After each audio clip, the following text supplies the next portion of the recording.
normalize that there are sort of best-selling books and think tanks and forums where we're just told, oh, this is how it's going to go. And think about how the legacy media just normalizes the presence of robots in the New York streets. It's going to be convenient. Amazon can deliver straight to the door. This is, in a sense, how the media normalizes information that comes from academia or think tanks or globalist groups and slowly just seeps into the culture. To me, it seems like the intentions are domination and profit and of authority. And Alex has a very injective, passionate style. And people like Yuval Noah Harari just sort of tell you in a sort of a rational way, this is good, this is going to be beneficial. Universal basic income, the public is useless now, you don't need the public. And I suppose, as Alex Jones said, you have to look at this information and see what is useful. People and make mistakes, but what is the reason that Alex Jones has become so controversial? What do you think it's actually about? Why is he being demonized? Is it because he said things that hurt people's feelings for which he's at or is it because he said things that make people mistrustful of the establishment? There were a lot of white papers,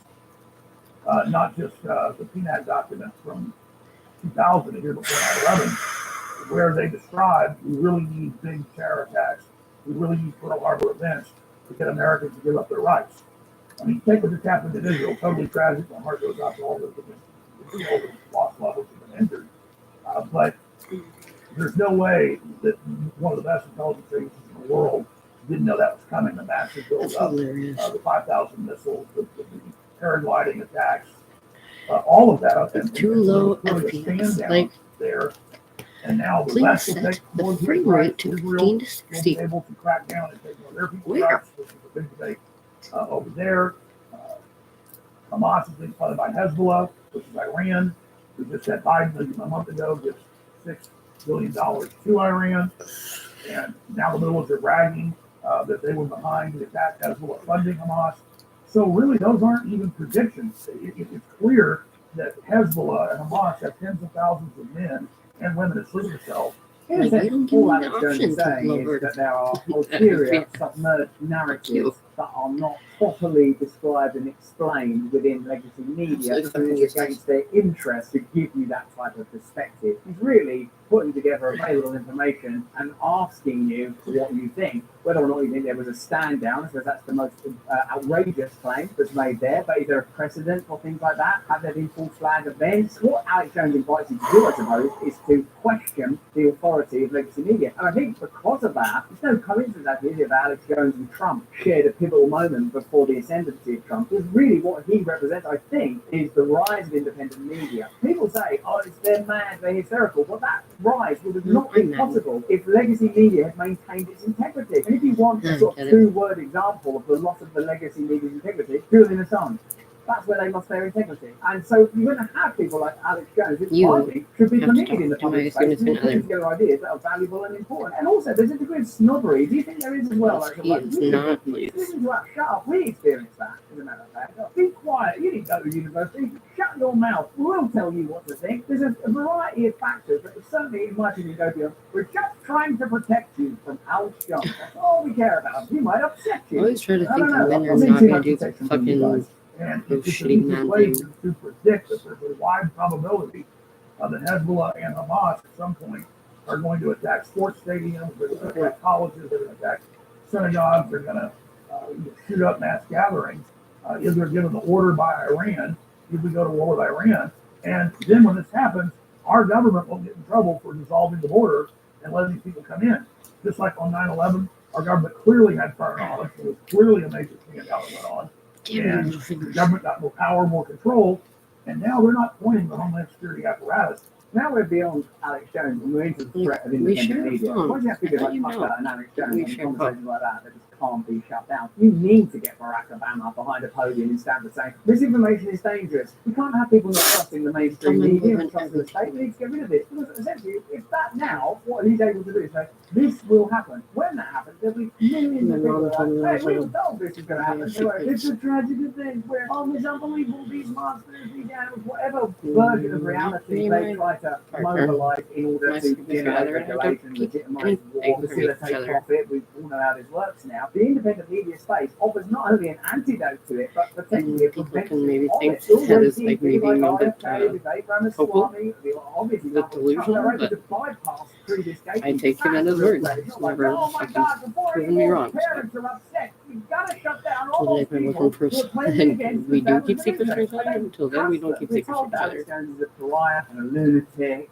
an evangelist, he must not be trusted. But all he's really saying about a potential war in Iran is there's a possibility that it will lead to attacks on American homeland. And certainly the Iraq war, for example, did lead to terror in the Middle East, if not attacks on American homeland. So who's more hysterical and crazy? Is it Alex Jones or is it Barack Obama, Nikki Haley, all these people are saying let's go to war with Iran, it's necessary to go to war with Iran, without ever mentioning, oh, this could in fact escalate the possibility of domestic attacks. It certainly will probably mean that American soldiers will lose their lives. We've got to make a choice there. What they're focused on is shutting down alternative narratives and simplifying their own agenda and presenting it as something that's beneficial to you. Never outright saying, look, we've got these military industrial complex, 50% of our defence budget goes there, massive amount of your taxes, they keep failing audit. We know that weapons intended for Ukraine end up, but all of these things are ignored and voided. That's why no one trusts them. That's why they're willing to trust Alex Jones. That's why they're shutting Alex Jones down. At the Russians, like they did the Cold War, or the Islamists after 9/11, now they admit that their main focus is Christian conservatives and the bitter clingers and the people that live in rural America, that white people, and it says that in the report, are the main terror threat. And so this whole apparatus of the war on terror, it has now been turned inwardly against the people, not just here, but also in Europe, where if someone criticizes transgenderism in the UK, they come to their house and arrest them. If a journalist does that, they come to their house and arrest them. If somebody says, I think these surveillance cameras should start getting cut down, they come to their house and arrest them for their free speech. And so this is a global movement by the mega corporations, by the BlackRocks, the State Streets, the Vanguard, to control 80+% of world wealth, to control our behavior. Larry Fink of BlackRock has said that. They must repeatedly. We're going to use our control over all this finance and this global social credit score rolling out to control people's behavior. So that's really what this is. And then they use the threat of global warming, they use the threat of a virus, they use the threat of radical Islam to take our rights. But you really are the target. You lunatic! Why do you think BlackRock and Vanguard have an influence over politics? It's not like whenever the leader of China comes to San Francisco to get Larry Fink and the heads of banks to line up and shake hands with. It's not like when Zelensky visits the United States, the military industrial complex all line up and shake hands with. It's not as if there are massive meetings around the world where powerful people come together and lay out the plans for the next couple of years. It's not like many of these predictions have literally an observer become true. Oh no, wait, that has actually literally happened. So all that's left for us to decide is, are they trying to shut down Alex Jones and discredit him because he's hurt some people's feelings and said stuff that was not true that he was great? Or is it because he's saying a load of things that are true that they regret? The truth is that Alex Jones is ahead of the curve, recognising that politics was changing, that media was changing, that the divide between political classes and cultural classes was altering, and he spoke openly and authentically, and that's what these spaces, I think, demand. But that's just what I think. Why don't you let me know what you think in the chat? Remember, we stream at these times. We'll be back at this time. Remember, become part of this movement. A powerful, independent media is precisely what the world needs to empower us all so that we can grow our individual sovereignty, our community sovereignty, and our collective sovereignty. In the meantime, please stay free. Hey, thanks for watching. If you want to see more uncensored content where free speech can flourish, join our live stream. Click the link right here to watch the next video if you want to, or become a member of a growing movement. Download the Rumble app and you'll be informed every time we make a new piece of content. Stay free.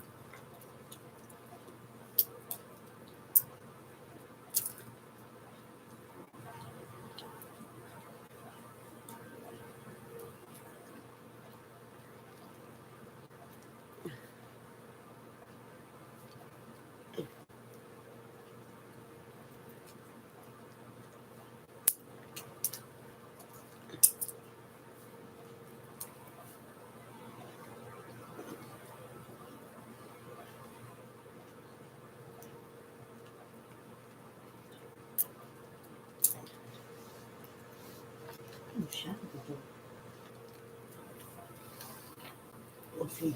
Libyans.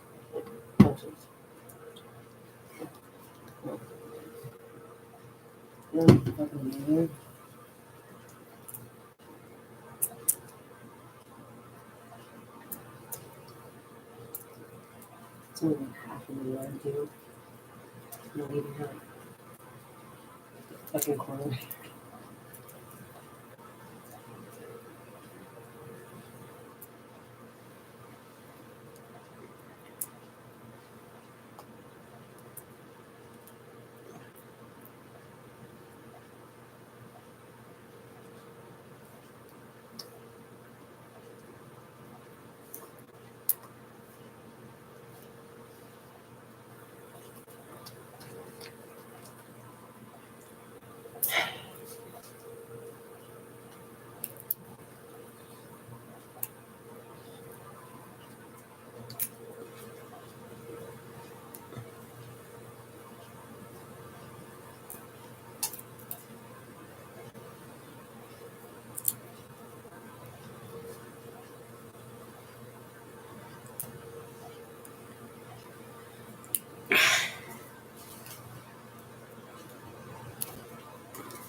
You can get two for just $5, only at KFC.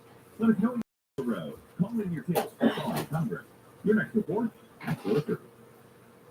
All right, thank you, Lauren. Let's get to it. So the question I just brought up to Jim Ennie, now will be our question of the day this time around, which concerns Sophie Durocher. I don't want to again say Sophie Durocher because she's a wonderful business person. I'd much rather read Yes, things actually. by Sophie Durocher than Sophie Well, Durocher. You're out of luck. So in case you missed it, in Sunday, well, this I guess was online on Sunday. In Sunday's Journal de Montréal. For those of you who don't know, that is, by the way, the Journal de Montréal. That is a Montreal French language daily news. In case you never heard of it. What you didn't know. One of their regular columnists, her name Sophie Durocher, a noted and ardent separatist and Anglo-basher, who, as a matter of reference, by the way, I'm going to give you some backstory here, went not just to McGill, but also went to none other than Columbia University, an American Ivy League school, where she earned a master's degree in journalism in English. And she chose to kick off 2024 her New Year's resolution. What is it? It's that the, quote, whiny columnists of the Montreal Gazette, naming Tula Dramonis, Bill Brownstein, and Allison Haynes, among others, stop playing the victim. The Anglo victim. Focus on the plight of the oppressed Anglos of Quebec. She wants them to goes on to say to lambaste them for never being short of alarmist expressions. You know, like when they raise the issue of the government weaponizing language against Anglophones and Allophones, or when they refer to the threat that Anglophones here feel as far as their future is concerned. She calls it, I love this term, she calls it linguistic apoplexy. I believe that would be a term she learned at Columbia. Probably. But regardless, her main New Year's resolution is that the word bilingual be stricken from our lexicon because, as she puts it, Montreal will never be anything other than officially and unofficially French. As Rome is Italian, as Athens is Greek, as Toronto is English. What do you think? Are we all just a bunch of crybabies, as she suggests? Not the columnist. We know what she's saying. She's saying that anyone who talks about this, who shares that as an opinion, anyone, we're all crybabies here, as Anglos. In for our own good? Or I mean, you is guys she are just brave. simply unwilling or unable to see the forest for the trees as a francophone living in Quebec? What do Yo, you think? Now, when I brought Christian, this up, you you're said not to me, what very did you say? What was the question? I said we are a bunch of You're whims. fucking But Rosie with with therapy good reason, friend. but a big part of the problem is that you don't know what to Fucking do about it, and so we do nothing. We're filled with hopelessness and I mean, I don't want to like exaggerate, but there is an element of despair, and you just feel like it's Yeah. absolutely futile. We don't know what to Please do, get some and so we therapy. do nothing, Because your and brain's we broken. whine. Well, we do nothing. We talk about it. When We talk you about it some get more, and then I'll we talk, no talk action. about it some more. A And weird we good don't really have feeling anywhere to because go you with after absolutely that. So the do question to you today fucking is, shit do you that agree you with her? snore. With this French Sounds like newspaper Christian. columnist, with Sophie Durocher, that we are all, as Anglos, as allophones as well, just a big bunch of crybabies? Or do you believe she has a point? Oh, 790-0800, 514-800 I'm for your so excited text. for the news When we come today. back. Montreal Now, I'm brought to you by very Dormez-vous. excited. Boxing Week is back at Dormez-vous. Show them any lower price on a similar mattress, and they'll beat it by at least 5%. Start the new year strong at Gym Fit Form. Stick to your fitness resolutions with our trainers and motivating classes. Book your 3-day trial today at gymfitform.com. Laval, Point Claire, and Mesco. Gymfitform.com. Step into a world of adventure today with the Mitsubishi the PHEV, packed with advanced packing safety features. You'll feel like even the most ordinary trip turns into a memorable journey. With the Outlander Speeder Super Auto Control, confidence will handle any weather conditions, so you can experience what real driving feels like. And the time is now to get great research. Texas is suing Pfizer for being legally misleading about their recent product. The WHO treaty is just about to be passed, and if it is, you won't have any choice at all about what medications you take if the WHO say you should. So is that democracy? Hello there, you're Wakely Wonders. Thanks for joining us in our Voice to Truth and Freedom. I'm so grateful that you're here today as we continue to awaken together. You'll notice that there is an awakening taking place because things that were regarded as unsayable and heretical just now right there in the legacy media, not by choice, but because of necessity, because independent media has brought these ideas to the forefront. One such example is the state of Texas suing Pfizer for being misleading about vaccines, and yet the WHO are still pushing a treaty that will mean that if your country, if you happen to live in a country that's a member state, and you probably do, then if the WHO say you've got to take vaccines, your country's got to do lockdowns, then that is what will happen. Your government will be able to abdicate responsibility entirely. You may have forgotten how many times during the pandemic period you heard the words, well, this is the WHO recommendation, this is what the WHO thinks. In fact, policies like lockdown and masking and social distancing and of course vaccines all came via the WHO. No matter how they arrived at your nation, they are all measures that happen to be recommended and could soon be mandated by the WHO. So let's have a look at that lawsuit. Let's have a look at a physician whose license was revoked during the pandemic period for vaccine misinformation that turns out was simply foresight. And let's have a look at this new WHO treaty and what it will mean if it's passed and why we should oppose it. New Act 4, And Attorney everyone's General calling Ken to Paxton suing drug somebody maker because it was things I Pfizer. told them to. Paxton because posted it's about trying it to to social shoot media, somebody accusing making the take company meds. of misrepresenting the effectiveness of Is the he even COVID-19 schizophrenic? vaccine and conspiring to censor public discourse. The federal government long ago, back in I think the 80s, passed a law that gave protection to pharmaceutical companies when they provided vaccines. There's no. In Montreal, the Anglicization of Montreal, which to me is a myth or exaggerated. So somewhat of a hypocrisy here for her to call others whiners when in fact she's constantly whining about something that I think is grossly exaggerated. Queen of the crybabies, apparently, huh? That's according to Robert Libman, formerly Equality MNA. And we talked earlier this afternoon, just after 3 o'clock, and asked him because he was the one person, he does write a column, by the way, now for the Gazette, not specifically mentioned by Sophie Durocher as a whining English columnist. This kind of confirmed one of my theories. I was like, she reads the Gazette? I was like, what? And then I realized, well, she didn't read the Saturday Gazette, which is when Mr. Liebman's column appears. So I think she's a selective reader. Although he has published before, he's written stuff and he's taken the government. And she has taken him to task. And she also, this idea in her column, if you choose to read it, the idea that, we're picking on the government somehow, calling it a populist government, defending it in a sense. And also, by the way, as part of her takedown of, us, Anglos, allophones who complain about the treatment here, she's 100% on board with what's happening at English universities. Right, the decision by the government to start. As a graduate of McGill, she said she perfectly okay thinks for her. that graduates should be able to order poutine and smoke meat. Yeah, but she said, I applaud the government's request that graduates graduate from McGill being able to order smoked meat and poutine at Schwartz's. And I think that's an oversight. I'm not sure they do poutine at Schwartz's. However, and there's a lot of tourists there, so they would be able to serve everybody in English. Too much English being heard in the city. So what do you think? Are we, in fact, according to her, we are we crybabies? Are we whiners here in Anglophone and allophone communities over some of these language laws that obviously clearly target Anglos and allophones? Are we overreacting, or are we, in fact, crybabies? Is she right? Mario's on line 1-790-0800. Mary, what do you think? Aaron, I think it's just great that Durocher wrote that article because that keeps the issue on the front burner.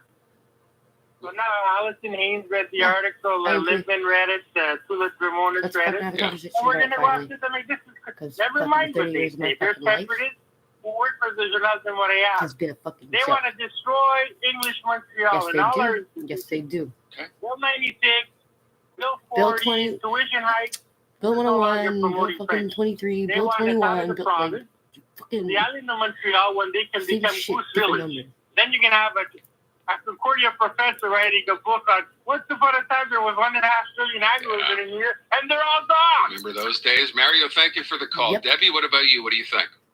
Hi.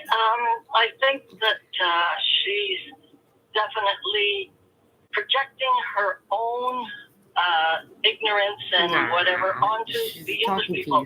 Whatever she's saying about the English is the way she is acting.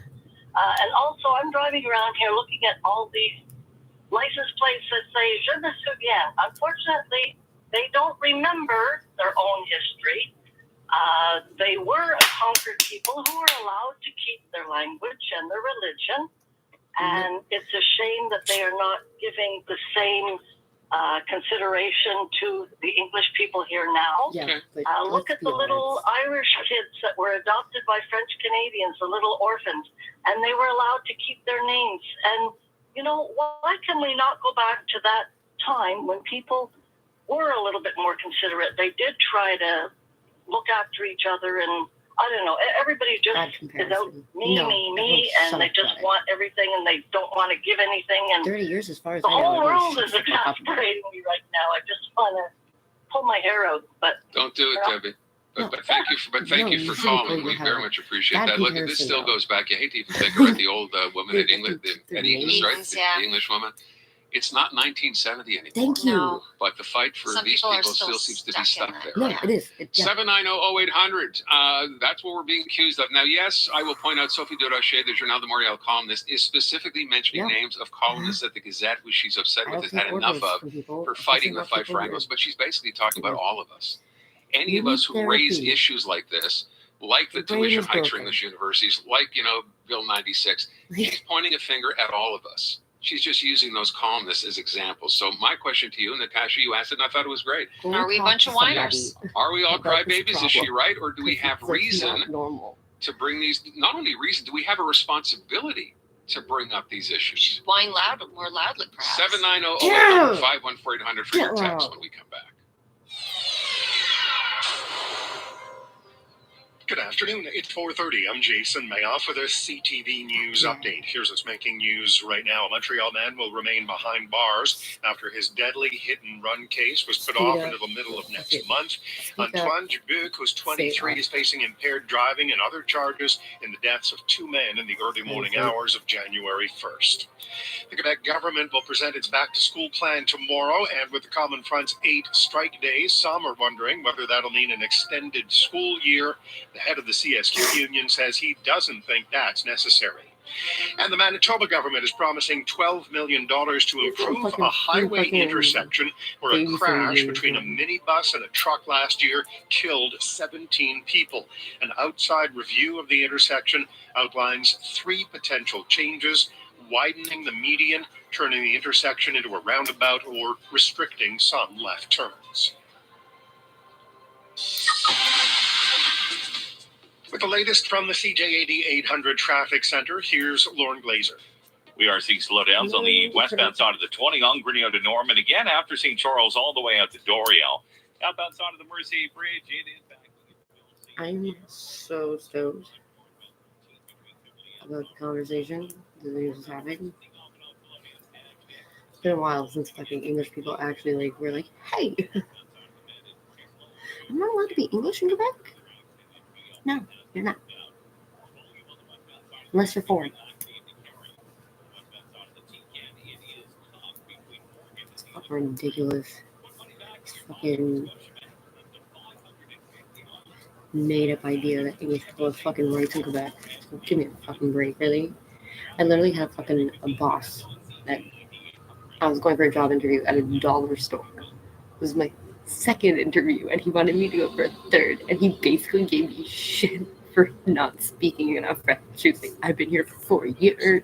It took me 4 years to be here to learn French. What's your excuse? I was like, is this a job interview? Or it's like at the airport. I didn't even do my 2 fucking. You're supposed to do 2 fucking 2 interviews. I didn't even do 2. I just did the 1.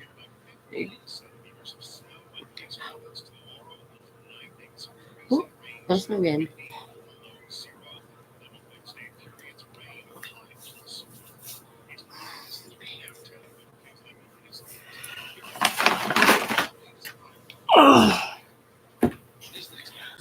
Jeez.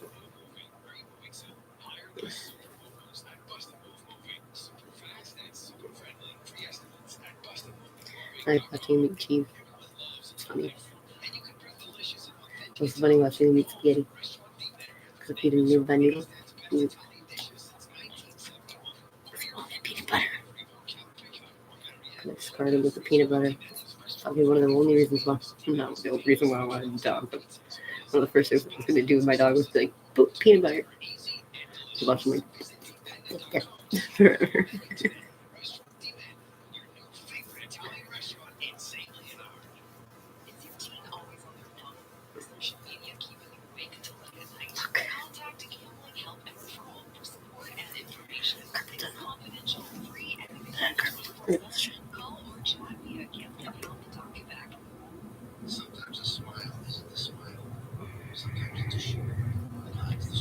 All they had to do was fucking redo the cast, and my bone would have healed where it was supposed to.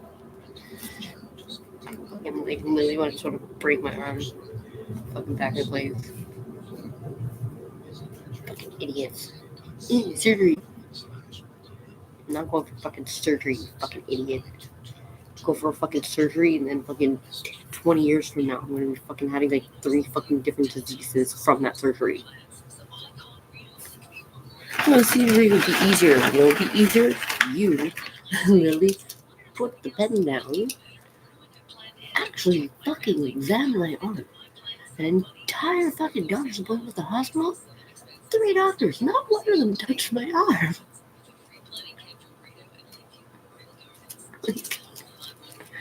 Well, the only way you can see is an x-ray, or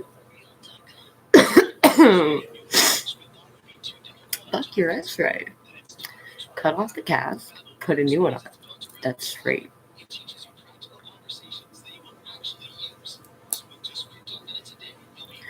You know, we had a whole lot going on at the time.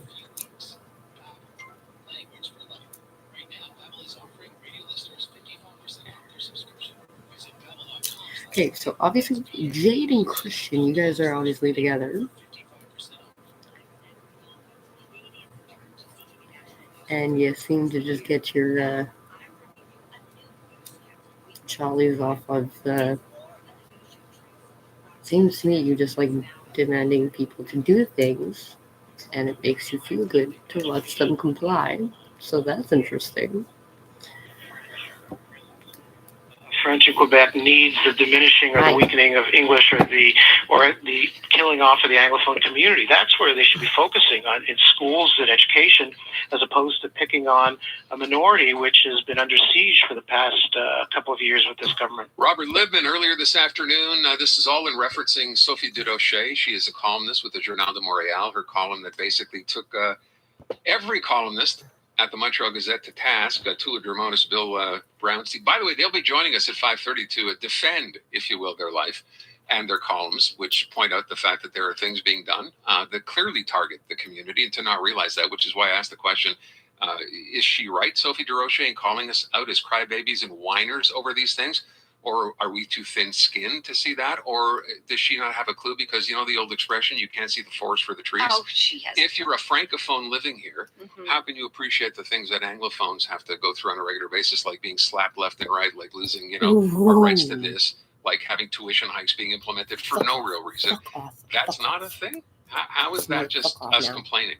I don't get that. Yeah, I would just like to say it's easy for her in her position too. She is extremely well paid. She's in a position of privilege. She's a McGill graduate, as you pointed out, a Columbia University of New York City graduate as well.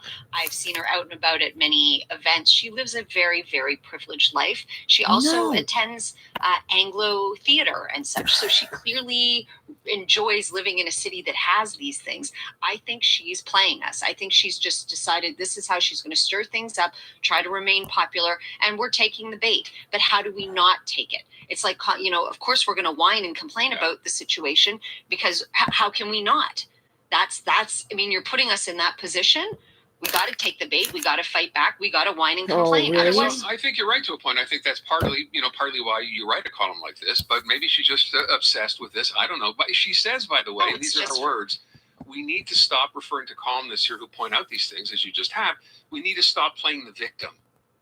Anglos, allophones as victims here, and focusing on the plight of the oppressed Anglophones and allophones of Quebec.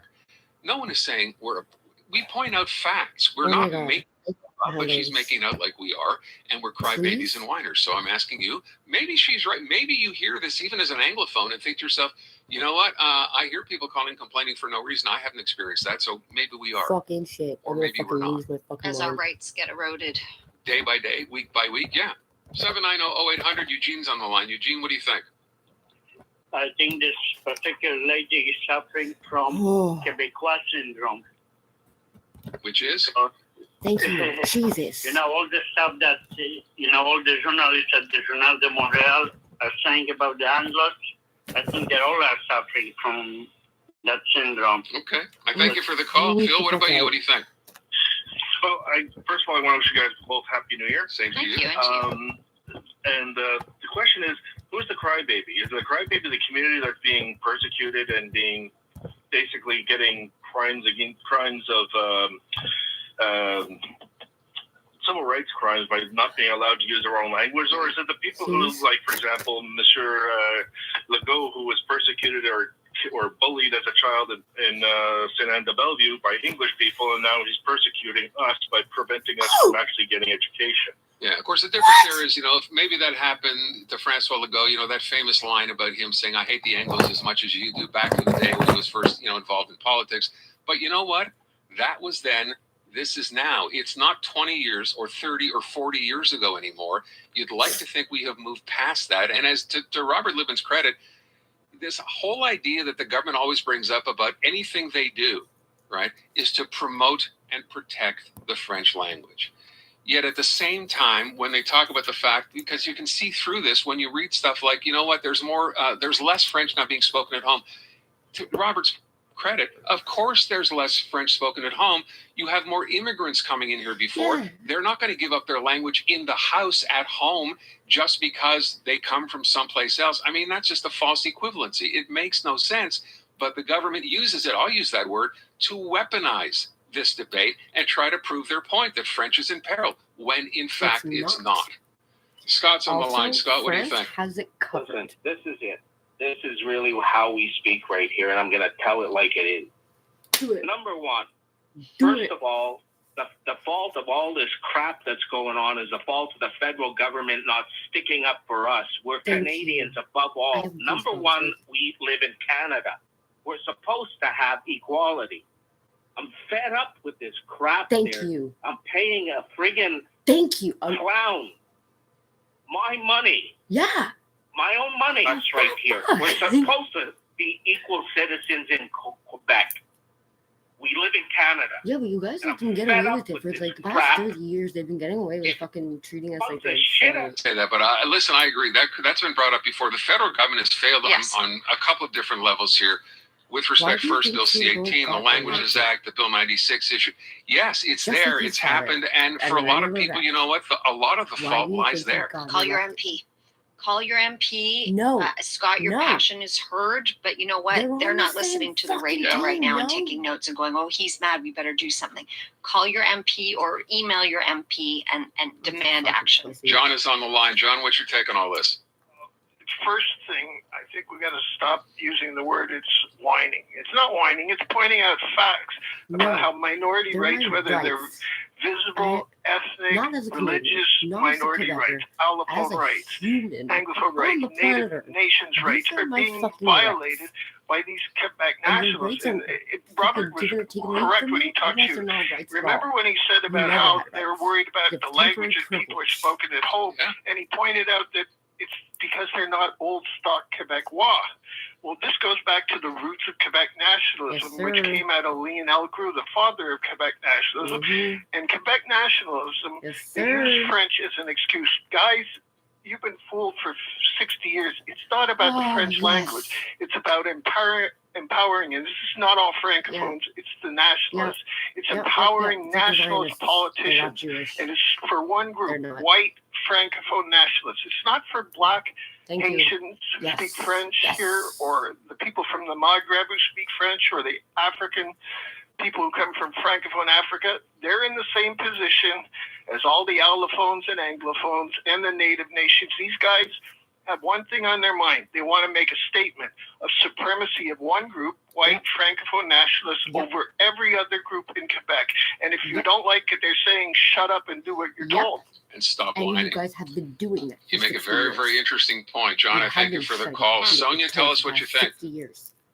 I agree totally with the last caller, to be honest with you. I'm an alpha. My first language is not English nor French. I actually learned French before English. I grew up in a French neighborhood, little Villemart. All my neighbors were French Canadian. They were from Lac Saint Jean. You know, they were les carreaux, les tendés. And it was a pleasure to speak French. It was an honor to speak French because we were able to basically be multilingual because we were a cosmopolitan. Montreal, the cosmopolitan. Go anywhere in Europe, they'll speak minimum 2 languages. We have the right to be able to do this. It's in our constitution. Everything that they're doing is goes completely against the constitution of the country that we live in. We have a beautiful opportunity to be able to be bilingual, to invite other people to come see us.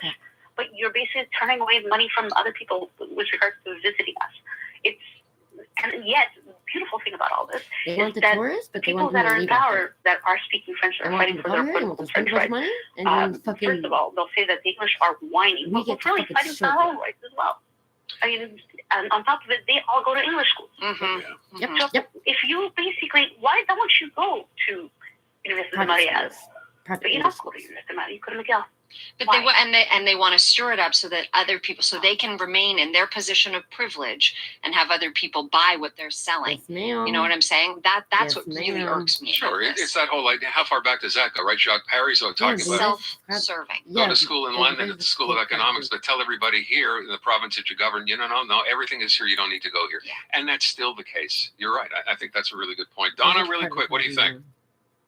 You guys have been letting Donna, are you there? For like Oh yeah, hi. Go ahead. I mean, I'm just listening to everyone's comments. I mean, I completely agree. I mean, Sophie Delachaise from the Journal, I read it too yesterday. I couldn't believe it online, saying that we're whining and crying and we're trying to defend our rights.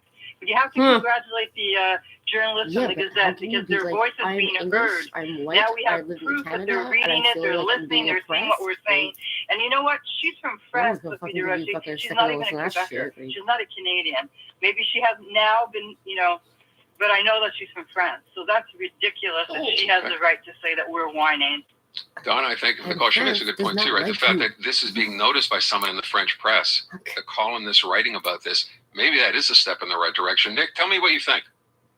Well, I went to the hospital the other day, and I went to register, and there was I'm not a visible minority. So there was a person right next to me within 12 inches. They handed their RAMQ cards. I hand my RAMQ cards. They get processed, and I listened to the name. It was a French-Canadian name. So I get asked, where were you born? I said, why didn't that person ask the person within 12 inches of me, where were they born? And they said, well, your name is not French. And are we whining or are we just angry? What is it? All right. Nick, I thank you for the call. You know what? Everyone has sort of a different situation here. Why would that be a thing, asking where you're born? What's the difference? You have a RAMQ card. Who cares where you're born? I don't get it. Is that because they want to establish whether you can get service in English or not? Yeah, maybe. God, that's troublesome. Though. Faith, what do you think? Good day, guys. Happy New Year. And my problem, I don't know why they treat Anglophone like that when we are paying our taxes. I don't know why we don't demonstrate and show them our power. We just sit down and we just take out the nonsense from this Quebecois government. And nobody can say, I wish Anglophone can get up and we go outside there and we show them who we are. Because we deserve the same treatment as every other race. Faith, I thank you for the call. Let me get to Josephine real quick. Josephine, what about you? Well, I've called in before, and all I can say about this province is that the longer it goes on, the more I'm looking at selling my real estate in this province. Look, the business and political elites in Quebec are all bilingual. Okay, they speak both languages. They've attended McGill. They've gone to Ivy League universities, and they all come back here as princes trying to rule the masses. The guy who reads the Journal de Montréal and Granby sees a column by Madame Desroches like that, and he is like, "All right, you see, that's right what they're saying. They believe everything that the Anglophone and the Allophone is the enemy." Montreal was built by Anglophones. Let's not forget the four quadrants in the Montreal flag. There's the Scots and the Irish. Yes. Okay, and there's the Italians. I want to leave the history part. You're right, 100%. No, but it's I want to leave the important. history part out. I'm just trying to deal with It's part of this important. column, the fact that we're whining or crybabies because we're bringing out these facts, and as we're hearing from people, there are grounds, if you want to call them that, to bring these points up. And as I said earlier on, you know what? We don't even have a reason. We have a responsibility to bring these things up. And if you, as a columnist on the French side, don't understand that because you make your living dumping on people like this and calling this thing out because you're an ardent nationalist, okay. And like I said, stirring it up to perpetuate your own so you can stay where you are in your privileged position. Jason in NDG says, your caller was spot on about whining. It's not whining when you're pointing out injustices. Another one says the worst punishment would be to ignore her. You're giving her so much attention, repeating. She said, honestly, I totally disagree with this hypocrisy on her part, but I totally disagree with you encouraging division and constant complaining about our province. Many of us live in harmony. Another one here says, yes, Anglophones are crybabies. Absolutely. Like those kids on the schoolyard who just never fight back and just cry and whine. If you had any balls at all, you'd fight back, but they never fight back. Crybabies never get respect from a bully. How exactly do you fight back? Well, that's the thing. Appreciate your calls. Appreciate your texts on this one as well. We're a little late. Thank you. Let's get to traffic. CJD Traffic Center, Lauren Glazer. Lauren?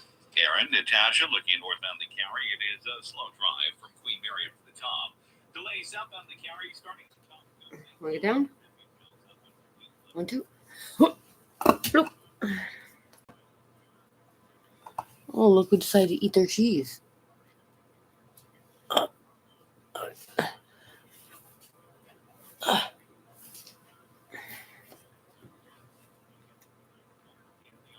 This is crazy. Like, I'm freaking out. I cannot believe they're actually talking about this.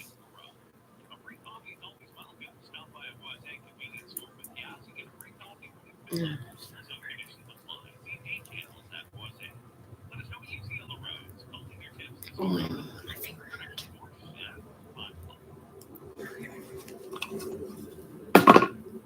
Oh. All right, thank you, Lauren. 451.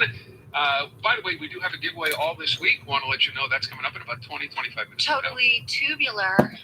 Please don't. Say like a valley. I said that was a little valley girl. Nobody knows what I Valley don't want to Girl do is. too much valley girl because it's incredibly annoying. It's tour coming to Place Belle. Yeah, and it is called the Totally Tubular Tour because it's all 80s based. You're going to love some of these bands, even though Aaron pretends to not know any of them. I know a couple of them. You know Thomas Joel. Sure. We Modern might be with English. Science. Yeah. Bow Wow Wow. Excuse me? You know and you love Bow Wow Wow. Don't care. Don't deny it. Don't deny it. All right, what was the song, Bow Wow? I want candy. Oh, yes, of course. I'm afraid I remember that. Okay. What else? Who else? Thomas Dolby. Who else did I say? Modern English. The one that we hadn't heard about. Filmans. I don't know who that Which you think is the Flintstones? I thought you knew all these groups. I don't. That's the only one that I haven't okay. heard of. The rest of them I know. We left another one out. I can't remember who it was now. Thompson Twins, the Romantics. Okay. You know the Romantics. So all these bands, all these groups are going to be under one roof. Place Belle, July 23rd. You cannot even buy these tickets yet. It is a beat the box office. They go on sale Friday, 10 a.m. at evenco.ca. And we're going to give them away, in about a half an hour from now. Now, I should just point out there's no news quiz today or tomorrow because I've been away and I don't know the news. So as soon as I have some time to organize, the Empire Gold News Quiz will return. Yeah, Wednesday, Thursday, whatever. It'll be back, not to worry. Now, the other thing I wanted to mention, we started by doing this at the beginning of the show. We talked about the Golden Globes, right? Because this was a big thing last night, at least for some people. Others who couldn't be bothered or don't care about these award shows, including, to some degree, well, us. We watched. Less and less. Yeah. Right. We used to love this stuff. I don't know what happened. Just not into it anymore. So one of the issues was Joe Coy, who was the host, and he's being pretty much universally panned in the press since then. It was tough. And I thought one of the issues was he said, look, I've only had 10 or 11 days to prepare. That's not enough time. He kind of joking about it, but he was serious at the same time. He was not well received in the room. And I wanted to find out from Joey Elias, who has been doing stand-up for a long time. He's emceed events. Get a sort of professional perspective, if you will, as to how Joe Coy did. Of course, first of all, it would have been good. Joey, did you watch the Globes last night? I tuned in just to watch the opening monologue. Okay. All right. And he tanked, right? And he blamed the writers. Okay, sorry, you tell us. Listen, I don't think he tanked at all. Ooh. I think he did pretty well for what he was given. And what he was given, like Aaron mentioned, was he was hired 10 days ago. And in 10 days, if you've ever worked with writers before, where somebody writes material for you, if they don't really know your character on stage, it is impossible to make that work. And I don't know who the writers were for the show last night, but you can tell, because I know Joe. I've worked with him numerous times here in Montreal at the festivals and stuff. None of that really was him. You know, it was almost, you can tell which were his jokes. And he even called it out. He's like, the ones you're laughing at, those are the ones I wrote. Yeah, I thought he did that as a safety, though, not so much as actual, but maybe it was. And I thought it was untoward to be dissing the writers. I mean, even if they don't know him and don't know it, still, it's not, I mean, why would you do that? At that point, you know, the best comparison I heard about hosting that kind of event was it's a corporate gig that's televised internationally. Yeah. And, you know, the other thing I have to say is, when did all these celebs take themselves so seriously? You know, I didn't think that NFL joke was that horrendous. You know what? Wasn't she playing along? I thought Hold on. she was It's playing very along. funny you say that, Joey, and I'll tell you why. I thought the same thing. I didn't think that was a bad joke at all, but for whatever reason, in his delivery of it, it didn't come across the way I imagined it would if someone else. Your point, maybe someone else wrote that joke. You then have to mold it to the way you ordinarily would deliver it. The joke was good. The delivery, the payoff, for whatever reason, fell flat. Right. And then, of course, the reaction shot of, you know, Taylor just taking the sip of champagne, you know, that kind of rubbed it in. Again, you know, good on Joe for taking this gig with such little time, to be honest. And evidently a whole lot of other people had said no to it, right? Right, for various reasons. And again, you know, I hope people that watch this or are reading all the reviews don't judge Joe Coy by this. Because Joe Coy is one of the funniest individuals that I've ever worked with, and one of the kindest. Thing to take away is, like, that was the other thing too, is that I think people have just become accustomed to, like, the Ricky Gervais, where someone's going to come out, not care at all what he says to who, and that's not Joe. Right. Joe is a caring individual. Although I brought up the point that a couple of years ago when Tina Fey and Amy Poehler hosted it, they were terrific, and they're not the same as Ricky Gervais either. So I don't know. Maybe you have to be a certain type to pull that kind of stuff off. And yes, and look, as a working comic, Joey, I completely understand the part, but you got 10 days. You're working with people who don't necessarily know your stuff. That's a tough gig. So the question should be, should someone have told him, you know what, dude, as much as an amazing opportunity this is, 10 days, it's going to be tough. Maybe say no. Yeah, I would have done that. Or I would have just said, listen, I'm going to do 10 minutes of my material, you know, and I'm not going to go the way that we've done it in the past where I talk about the movies and stuff. I'm just going to come out talking, you know, because I would have said people who don't know me that well. I'm not well known like a Tina Fey, an Amy Poehler, or Gervais. I would have introduced the audience to me, get them to like me, and then maybe throughout the show, then you can throw in a couple. Would have made a lot more sense. Of course, hindsight's 2020. By the way, that Taylor Swift joke. So this is from the monologue last night. This is Joe Coy. Here was that sort of reference, if you will. Welcome back, and as you know, we came on after a football doubleheader. The big difference between the Golden Globes and the NFL, on the Golden Globes, we have fewer camera shots of Taylor Swift. I swear, there's just more to go to here. So kind of fell flat, and yeah, the shot was to Taylor, not amused. Although, as I said, I think it was a pretty good joke, just wasn't delivered the way it should have been.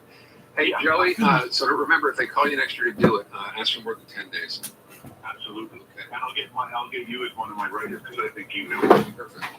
That should look really, really well. Joey Elias, Joey, thank you. Appreciate it. Happy New Year. Thank you. All the best, everybody. All right, there you go. So look, we're not going to fix it. As I said, I'm curious now to see what the ratings are for the Golden Globes last night. Time will tell me. So, all right, let's take our break. We got news coming up, and then I didn't even mention this in our question of the day, but I mentioned it in Colin. Jean-Francois Lisée, who's going to be joining us just after the news, is in that column. You'll find out why when we come back. Montreal's home for live sports and sports talk. TSN 690.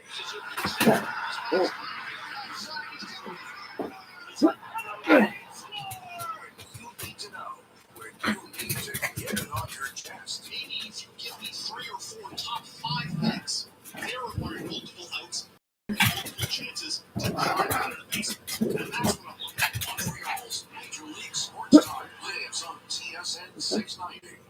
Make a fresh start to the new year with Depodium Mini Entrepot. Clear space in your home for kids and your choice. With a whole lot of locations, Depodium Mini Entrepot is there for you. Try 4 weeks free. Details at Depodium.com.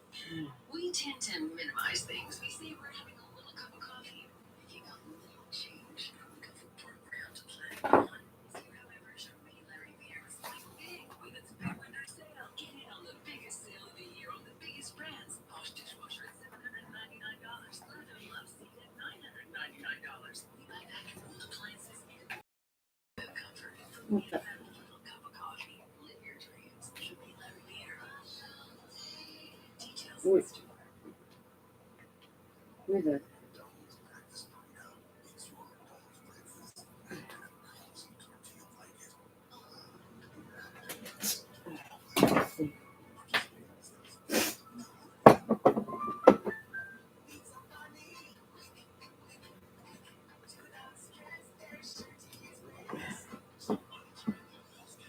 I don't know.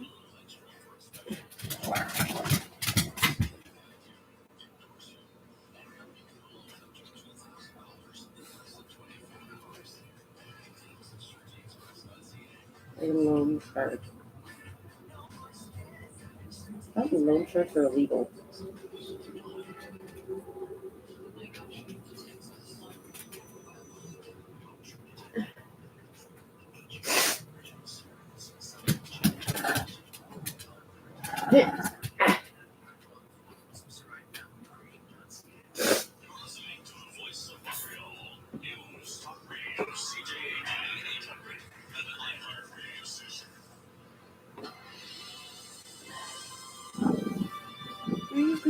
Good afternoon. It's 5 o'clock. I'm Jason Mayoff for this CTV News Update. A few clouds tonight, -3 downtown, but it feels like -8. Weather details in minutes. Here's what's making news right now. One union leader on a tentative deal with the government and going back to class. What to expect from the storm heading our way tomorrow. And the Golden Globes host speaks out about the negative reviews he's getting.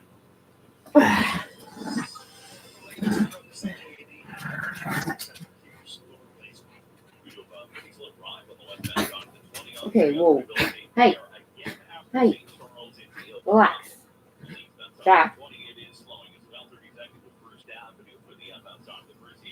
Relax. You make me so sick.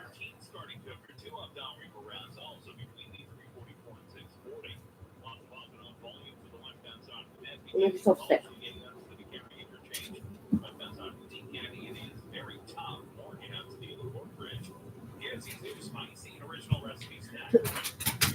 Right now, you can get $2 $5 only at KFC.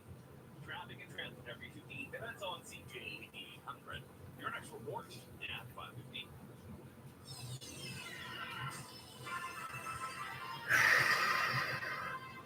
In the news, the young man accused in a deadly hit and run early on New Year's morning will remain behind bars. 23-year-old Antoine Dubuc is facing impaired driving and other charges after a crash that killed 2 men in their early 30s in a Huntsic, Parkville. Dubuc's lawyer is still waiting for blood test results and other evidence. The case returns to court next month. Students head back to class this week, and the big question is, how will they make up for the time lost to the public sector strikes? The head of the CSQ union offered some suggestions this morning. And CTV's Angela McKenzie says he also gave some details on the tentative agreement reached with the government. Action classes, what they were able to achieve with this negotiation is a major win for members. After weeks of strike action, the agreement in principle gives workers a pay raise of 17.4% over 5 years, with 6% of that coming in the first year. First, it started with 9%. We doubled it. It's something huge compared to what happened in the last 20, 30, 40 years. Usually, they start with a number, they give us a couple of percentage more, and that's it. Now, there are also improvements to the pension plan, parental rights, and higher premiums to attract skilled workers. Jagma also says he doesn't think the government should extend the school year or cancel spring break to make up for days lost to the strike. He says the needs may be different in different parts of the province, so each school should decide how to catch students up. With the storm starting late tomorrow, you may want to stay off the roads if you can. Get ready for a hectic stretch of weather with a low pressure system causing some issues around Quebec starting Tuesday. Environment Canada warning for preparedness. Meteorologist Stephen Philsfeder says things are going to start off with some snow. Afternoon commutes could be affected with some periods of heavier snowfalls, reducing visibilities, especially with some of the gustier winds. There could be even further reductions to visibility. So definitely important to stay alert. Then overnight, there's the chance of a short stretch of freezing rain that could complicate things on the roads. Okay, so you're telling me about temperature rises through the night. That will turn to heavy, regular rain and wash away plenty of the new snow and last weekend's as well. But by Wednesday night, temperatures are going to be dropping back down, leaving roads and sidewalks icy. no. Keegan Fleming. And Golden Globes host Joe Coy is speaking out about the negative Okay, you know what we're gonna do? he's been getting as MC of the show. Yeah, it's a tough room. Comedian Joe Coy tells GMA3 he's seen the bad reviews of his Golden Globes hosting since Sunday. Wait, you put in time. If it doesn't hurt, says you just didn't have That's enough time funny. to prepare. Only 10 days. Trying to explain one joke that fell flat. The NFL always showing Taylor Swift when she attends games to support You her get put in timeout, Jade. Weird joke, I guess, but it was more on the NFL. You know what I mean? I was trying to make fun of the NFL using cutaways. The Globe's camera cut to Swift after the joke. She did not appear amused. Jason Nichols of ABC News. Hollywood. For more news, go to CJED800.com or download the iHeartRadio app.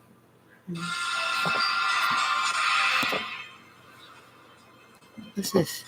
Your Dormable Weather Center forecast a few clouds tonight. Why would you put them in timeout? What the fuck that's supposed to do? Like, Increasing cloudiness tomorrow with because snow we're starting supposed to be about 2 centimeters, the high -1, wind chill -18 in the morning, -8 in the afternoon. About 15 centimeters of snow and ice pellets tomorrow overnight. Maybe some freezing rain too. Windy, the low 0. And on Wednesday, periods of rain and the high +4. It's -3 downtown, but it feels like -8. For all the news during the day, stream us on your smart speaker. Just say play CJAD 800. Your next CTV News update is at 5:30. The truth hides in the shadows. Get into the new series, Sight Unseen, a CTV original. Starts Monday, January 22nd on CTV. It's a new year. Time for a change to Mega Kia Brossard. Change to an SUV like the Seltos, Sportage, Sorento, or the Telluride. Reserve at Mega Kia Brossard and get your new Kia quickly.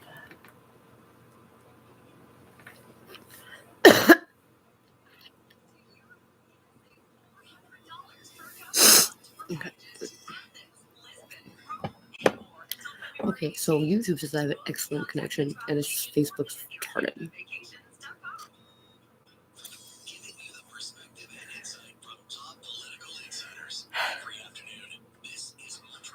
Hi, Pam Pam. I'll come pick you up in a bit.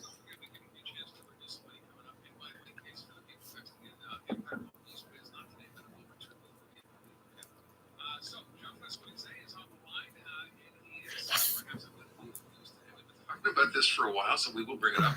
First of all, Jean-Francois, welcome, thank you, and Bonne année. yeah, Happy New Year. A very happy New Year to you. Bonne année à tous. Thanks for having me back. Pleasure. Mais je veux commencer over what you did partially over the holidays. So my understanding, look, we talked about the Sophie Durocher column at length in the last half hour. There are not a lot of people very happy with what she had to say, which is not surprising if you're an Anglophone or Allophone here. She's basically calling us all crybabies and whiners. Okay, that's her job, I guess, for now. But at the end of her story, she noted what apparently happened to you. So you were at the Club Med in Charlevoix. Correct. And what happened? Well, I wrote a brief review on X and Facebook saying that it was.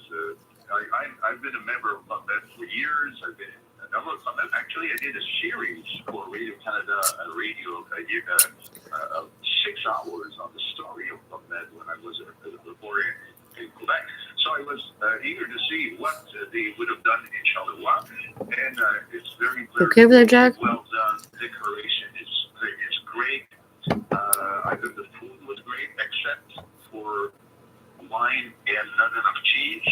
The personnel was very kind, but mostly Mexican, some French, and some Quebecers. But I had to acknowledge that too expensive. It's really too expensive, even with the 40% rebate if you book room. That being said, I also said, listen, I couldn't be served in French at some point at the reception and at the ski shop, which are two places where you should have people being able to talk to you in French at all times. Given that you're in Charleroi, and given that $40 million of our tax dollars have been put to support the creation of Club Med. So I thought that this was unacceptable. Eat it. I'm sure they'll be working on it. And my question No, is, their business is going to be shut down now. The person who you were dealing with, they could not speak French, or did no one in the shop speak French? Could you have been served by someone else? Yeah, exactly. At the time, when I went to the reception, someone that could have been speaking French was serving 3 other clients. The only person that was available for me could not speak French, but I talked to her in Spanish and in English. And at the ski shop, there was just one person who couldn't speak French, wouldn't say hello and goodbye in French. I agree Nope. that is unacceptable. Well, hold on. What do you mean wouldn't say? As in they had a choice to and chose not to? Is that what you're saying? That's one fucking person. I say bonjour, he says hello, all right? And when I leave, I say merci, au revoir, and he says goodbye. So what? The minimum would have said, I don't speak French, but I will give you a little signal that I respect your language by telling you au revoir. No! That's not so much. That's the same part of that même chose. That person at the ski shop, we spoke English. Okay. So I think you're right, and you should have been able to be served in French. You probably could have if you had asked. But is this Explicitly asked. a bigger problem? I mean, it sounds Why like very is it a problem specific for me to speak English? You can speak French to me. at a place that Or caters to communicate. tourists It's fine. largely from outside of Quebec. So does this to you indicate that French is on the decline? Oh, please. In and of itself, no. But I can give you a slew of other statistics that show that. No. But listen, I think it's market failure. I see that they have international people. In fact, they give you the time in Quebec and in Rio de Janeiro because they have a lot of Brazilian clients. But listen, it's incumbent about an international company, whether it's Sheraton, Hilton, or Club Med, to make sure Hilton that doesn't at exist all anymore times here. you can answer the local population in French. I'm sure they would not deny that. And it Why would can't we do I this? was expecting a call, really, to say that they were sorry and they were working on this and they'll make sure that, training will be done. Okay? But I think it's, I'm a public person, but even just as a private client, I have to say, listen, do better. Okay, listen, I don't think anyone would disagree with your assessment. To do better certainly makes sense. The fact that someone went out of their way not to say bonjour or au revoir. Why is that a problem? I don't understand. No, it's not. Maybe my bigger question What is the problem? was the fact that, Sophie Durocher decided to take that little thing that happened, that one incident, and turn this into yet another example of, French gets no respect in Quebec. Look, another case. Where did you come from, Paula? In this case, it happened to be Jean-François Lisée.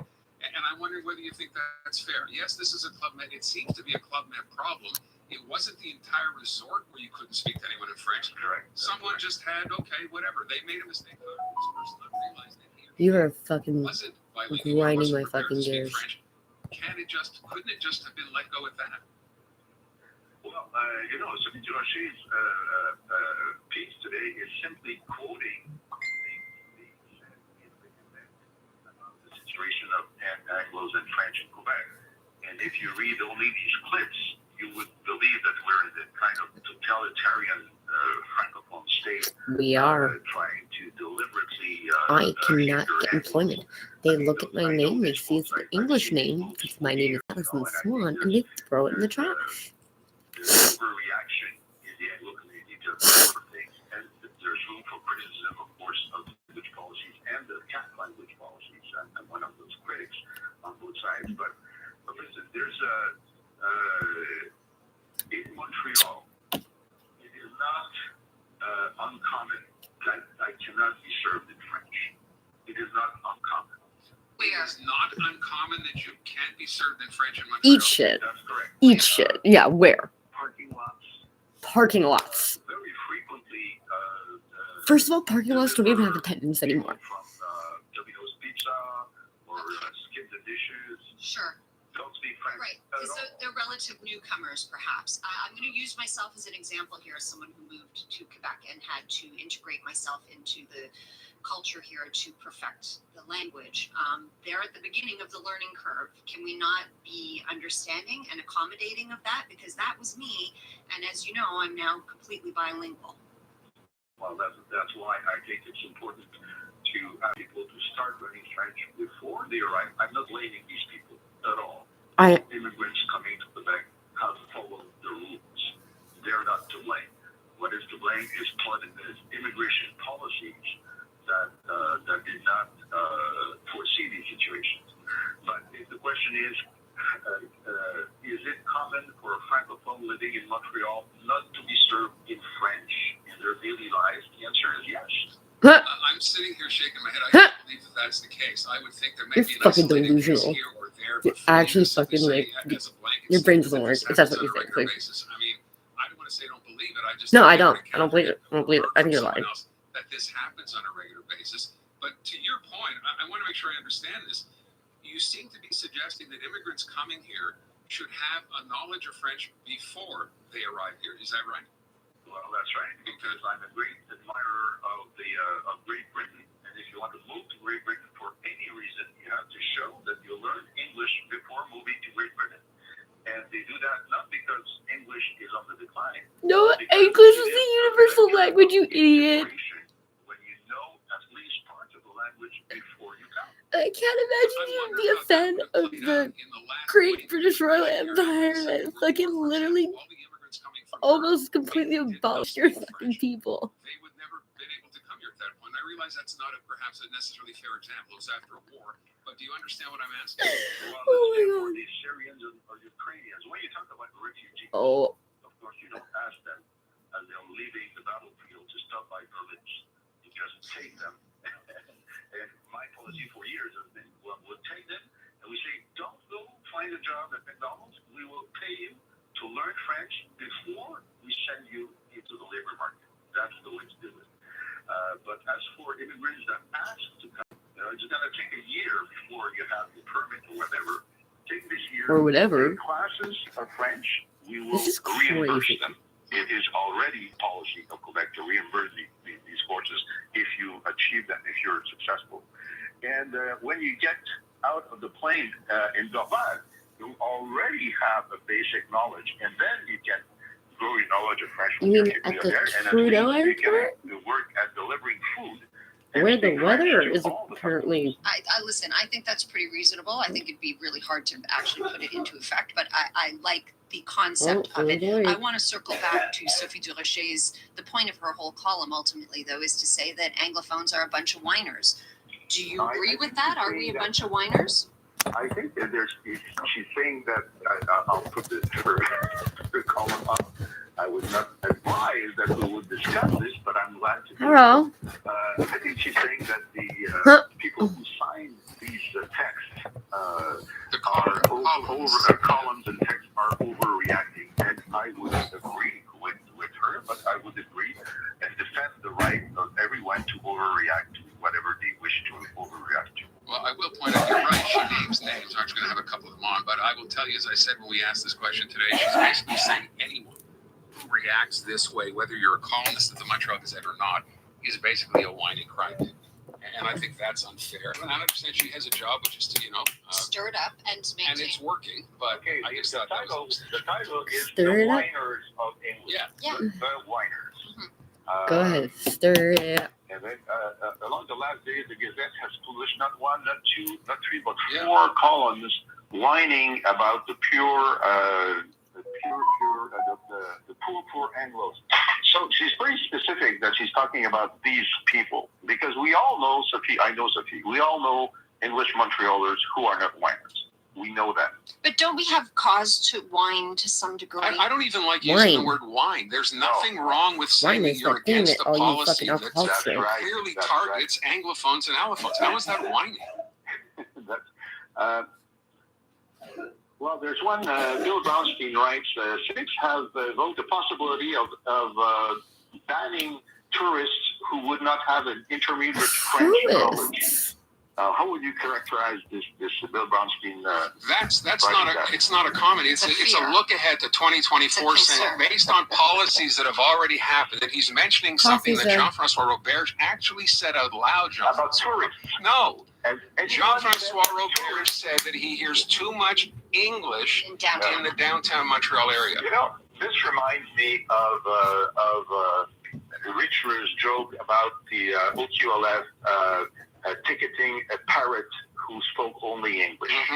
That made the news in the New York Times, and in 60 Minutes, never happened, never could have happened. There's not a law or a rule that would apply to that. But it became a feature of whining against the Bill 101. And Bill Brownstein invents a policy that will never happen about tourists. So I think we can laugh at him for saying that. That's fun. And we are out of time. Listen, I thank you. Appreciate it as always. Thank you. Always very pleasurable to discuss. Thank you. Take good care. We threw that at you. I was the only time this year. Can you promise that? No. And I wasn't whining. Jean-François Lisée. Jean-François, thank you. Have a happy New Year. Thank you. Bye-bye. All right, let's get to traffic. CJD 800 Traffic Center. Check on your drive. Here is Lauren Glazer. Lauren?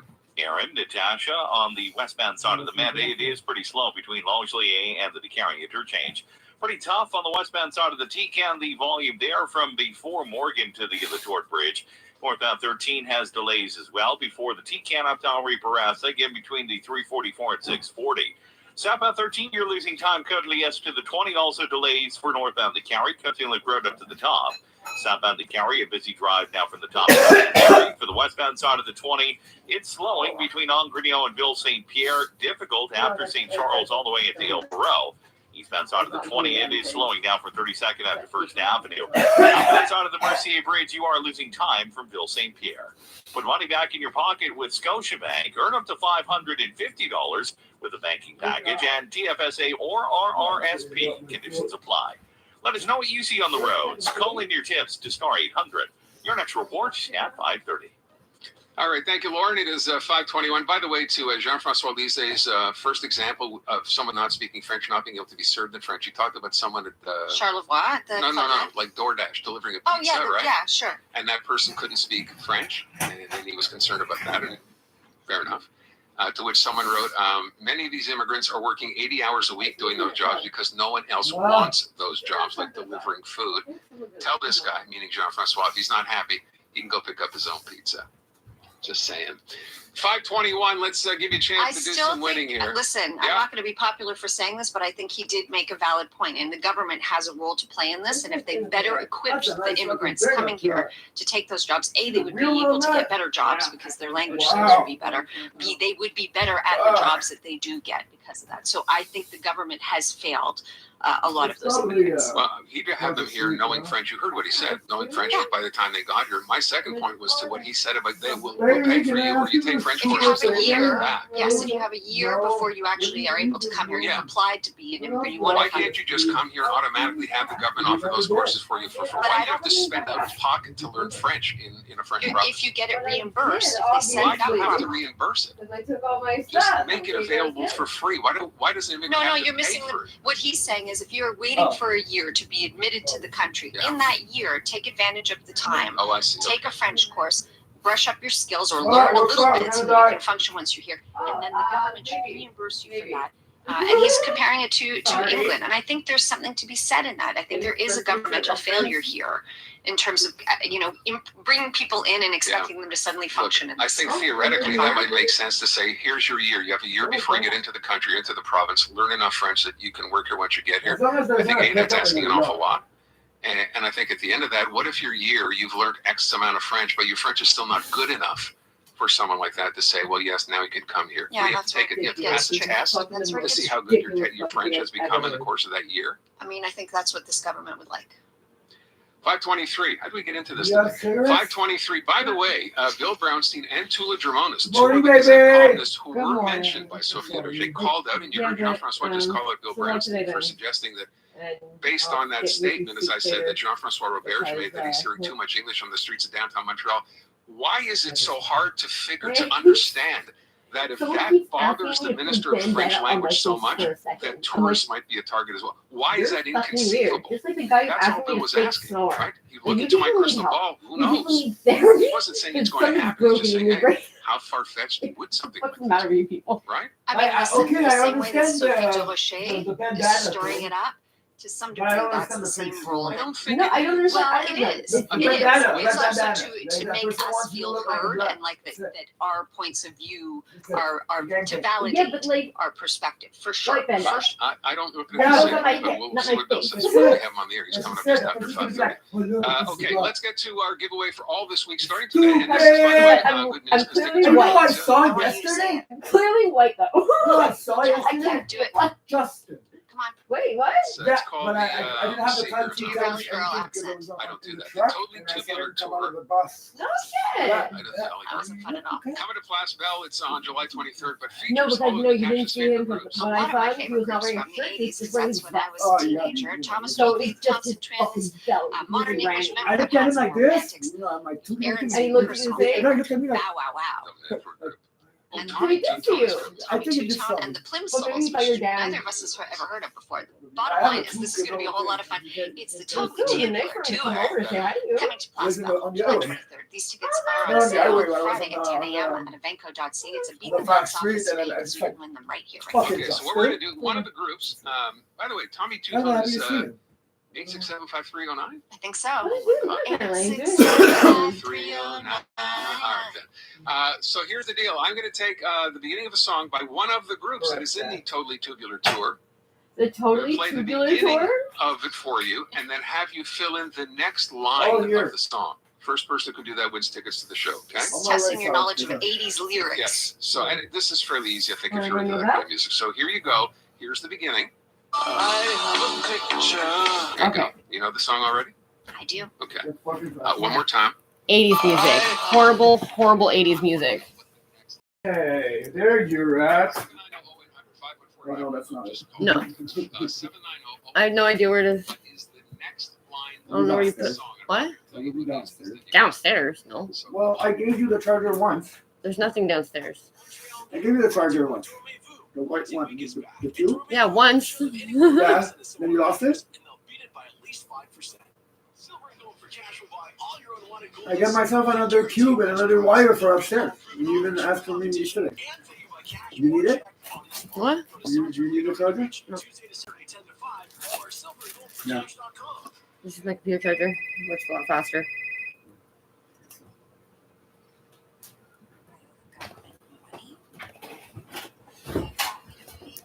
Gift cards. You see what happened? The government wouldn't ask me to pay with gift cards. Oh my god. That's hilarious. The government wouldn't ask for me to pay my debt with gift cards. I'm like, nah, I don't know. Maybe they would. No, it's okay. Okay. I went on the CRA website the other day, and it literally had the first thing you see is a box that says, "Warning: Watch for scams and fraud." I'm like, okay, so I can just disregard the whole website. Like, why would there be fraud and scams on your CRA website? It's a government website. Well, because the Prime Minister is yeah, that's why. And like they just did an ad being like, oh, the government's saying I owe them money. They want me to pay them in gift cards. I'm like, no, maybe that may be very possible. It would not. I would not put it past my government. It's funny when people ask for sexual stuff, and then that person asks you to pay with Steam gift cards, and then you tell your friend, "Yo, this is a scam. You should not do that." And they say, "No, don't worry." And then you buy $250 worth of Steam cards. Steam cards are for gamer. Like, it's obviously a hacker.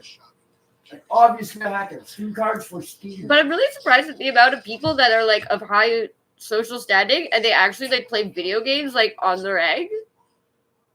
Like shooter video games online with people, and I'm like, I find like that guy from BC. He plays Diablo. He doesn't play Call of Duty.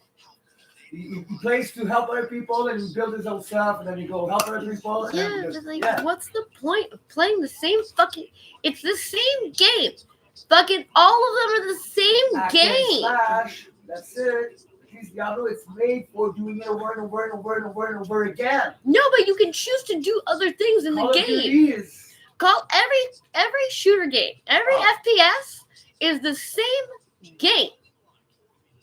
Like, once you play Call of Duty, you don't want to play any other first-person shooter game. That's twice. I've seen you drive by. And I think you just parked. Did you know your average weekly shop costs less at Walmart than at any other major grocery store? Price check thousands of items, so you don't have to. Save money. Are they getting out of the car? I can't even see in the car. Oh, in the car or in the truck? The car that just rolled up. Oh, it left. It continued. Yep. That's fucked out.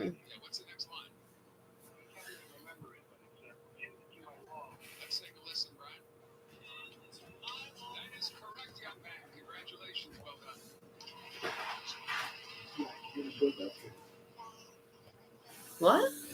The Lego thing? The bike? Yeah. Okay, you know. Oh, you built it! I didn't. Oh, you built? Honestly, Lego is super hard. Yeah, these are technique. These are for teenager, not teenager, but.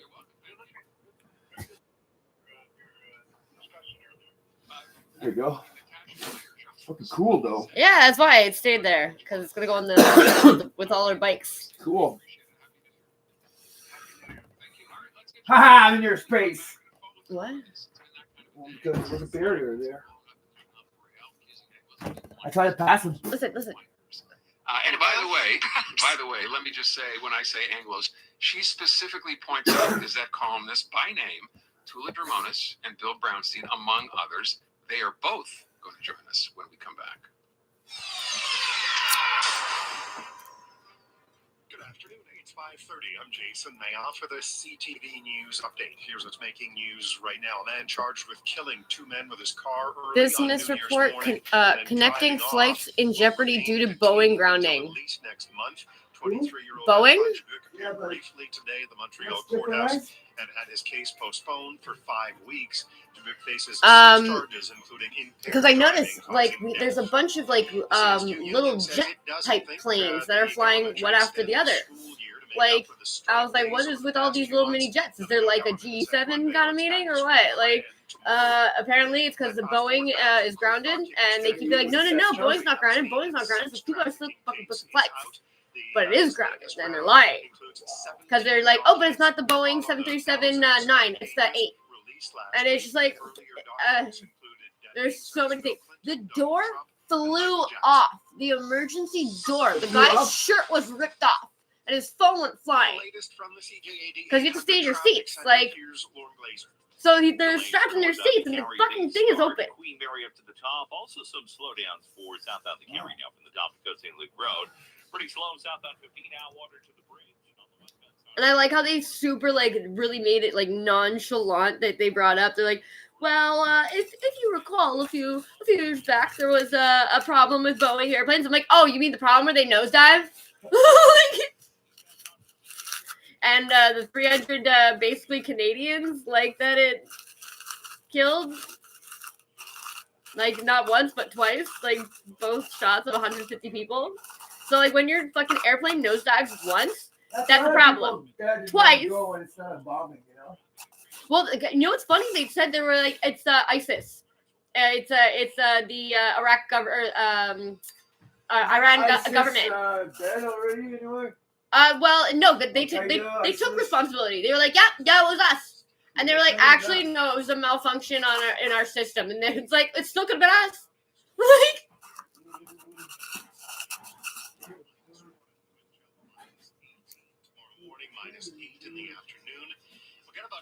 it's gonna snow again tomorrow overnight. That's why I take it easy today. So that you're feeling better for tomorrow. Your next CTV News update is at 6 o'clock. This newscast is brought to you by Electrical Home Services, now an authorized Lennox dealer. So what they're saying on the news is someone made, I think it was in the Gazette on top of that, someone made an article saying that English people are a bunch of whiny, complaining babies. One of the French people who is like fucking, she reported. I don't agree with that. Of course, okay, they literally had a guy come on speaking in English. One of the fucking very popular politicians. Why don't you sit down? I don't know. Anyway, he was trying to say that he went to a ski resort and he was talking to the girl in Spanish, but they refused to say hello and goodbye to them in French, and he said they refused to, even though he was already speaking to her in Spanish, because her French wasn't that good. And he was like, well, they refused to say goodbye and hello to me, one of the employees. I'm like, did he refuse, or did he just speak English to you? It's like I would come in the morning, I would do, baby, no 101, you have to tell me bon matin. Yeah. No, but and then he was like, "This is a common occurrence. This happens a good amount of time. Very common for French. Hi everyone. For French people to not be able to be served in French." And he like I think it's not Elias Makos, but he's one of the news reporters. He's like, "I'm shaking my head right now because I'm not trying to say that you're lying, but I feel like that's just not true. Like, French people not being able to be served in French, that doesn't happen. Like, it's very rare that happens." I was gone for 8 to 9 hours today, but I only shoveled snow for like 6. Oh, really? Well, all the drive in between. Wow, really? He doesn't know the place yet, and he gave him a bunch of new ones. So then he's like, oh, fuck, I have to go back over there. No, but like, it was like that the first time too. But you know what you would have done? What? Take a map, take a GPS, and you would have done it the night before. You would have mapped out the route. Yeah. But Keith is not like that when it comes to work. He's a by heart map kind of person. Look Which at is the map. Fair, because he's been here long enough. Like, he's been driving around Montreal long enough. Like, his whole life. The last route. Yeah, but it's the traffic. He didn't even have to look at the map. He knew all of the fucking places. Yeah, but it's the traffic that's the problem. It's all the traffic, the roadblocks, the fucking when you get redirected, rerouted, and you're like, I don't even know what street this is. I have no clue what street this is. Don't you get any kind of traffic with the route that we take? That's good. Sometimes we wait up in a light. Like in MDG once. Yeah, but other that way in the little small streets. So in G-Town, there's nobody there. Welcome back. Winner, and by the way, winner, chicken dinner.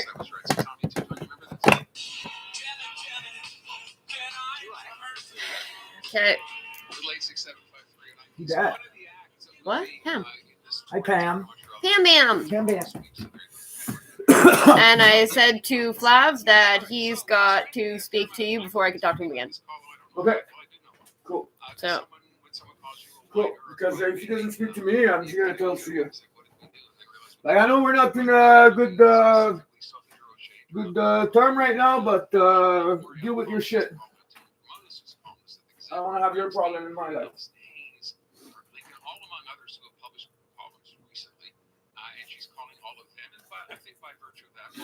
I'm just not gonna talk to him anymore, like, which kind of sucks, but I'm not talking to him.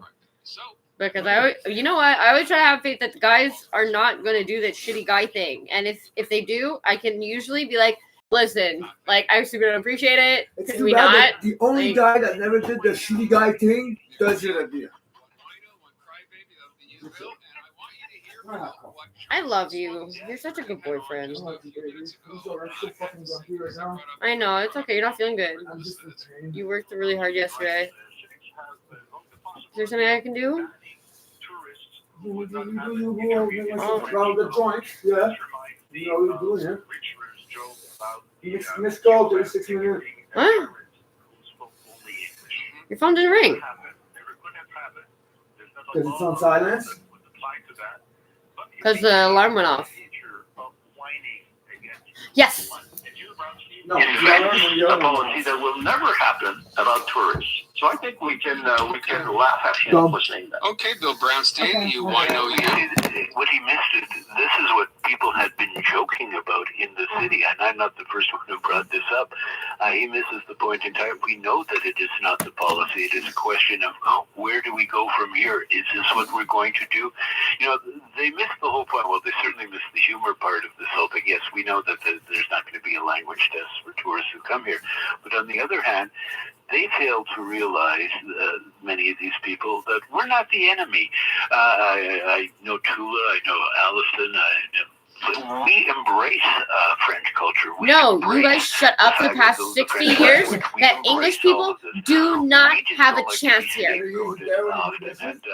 the whole business of I don't know, how I'm the university tuition business was, all of that came about in the eyes of many, and the thoughts of many was because Monsieur Legault lost a by-election in Jean Talon, and to try to prove, well, he was more nationalistic maybe than even the PQ, they all of a sudden come out with this policy out of thin air, citing the fact that there is too much English being spoken on the streets of Montreal, despite the fact there has been no study of any kind to prove this, and yet in all of this, like, we're the bad guys.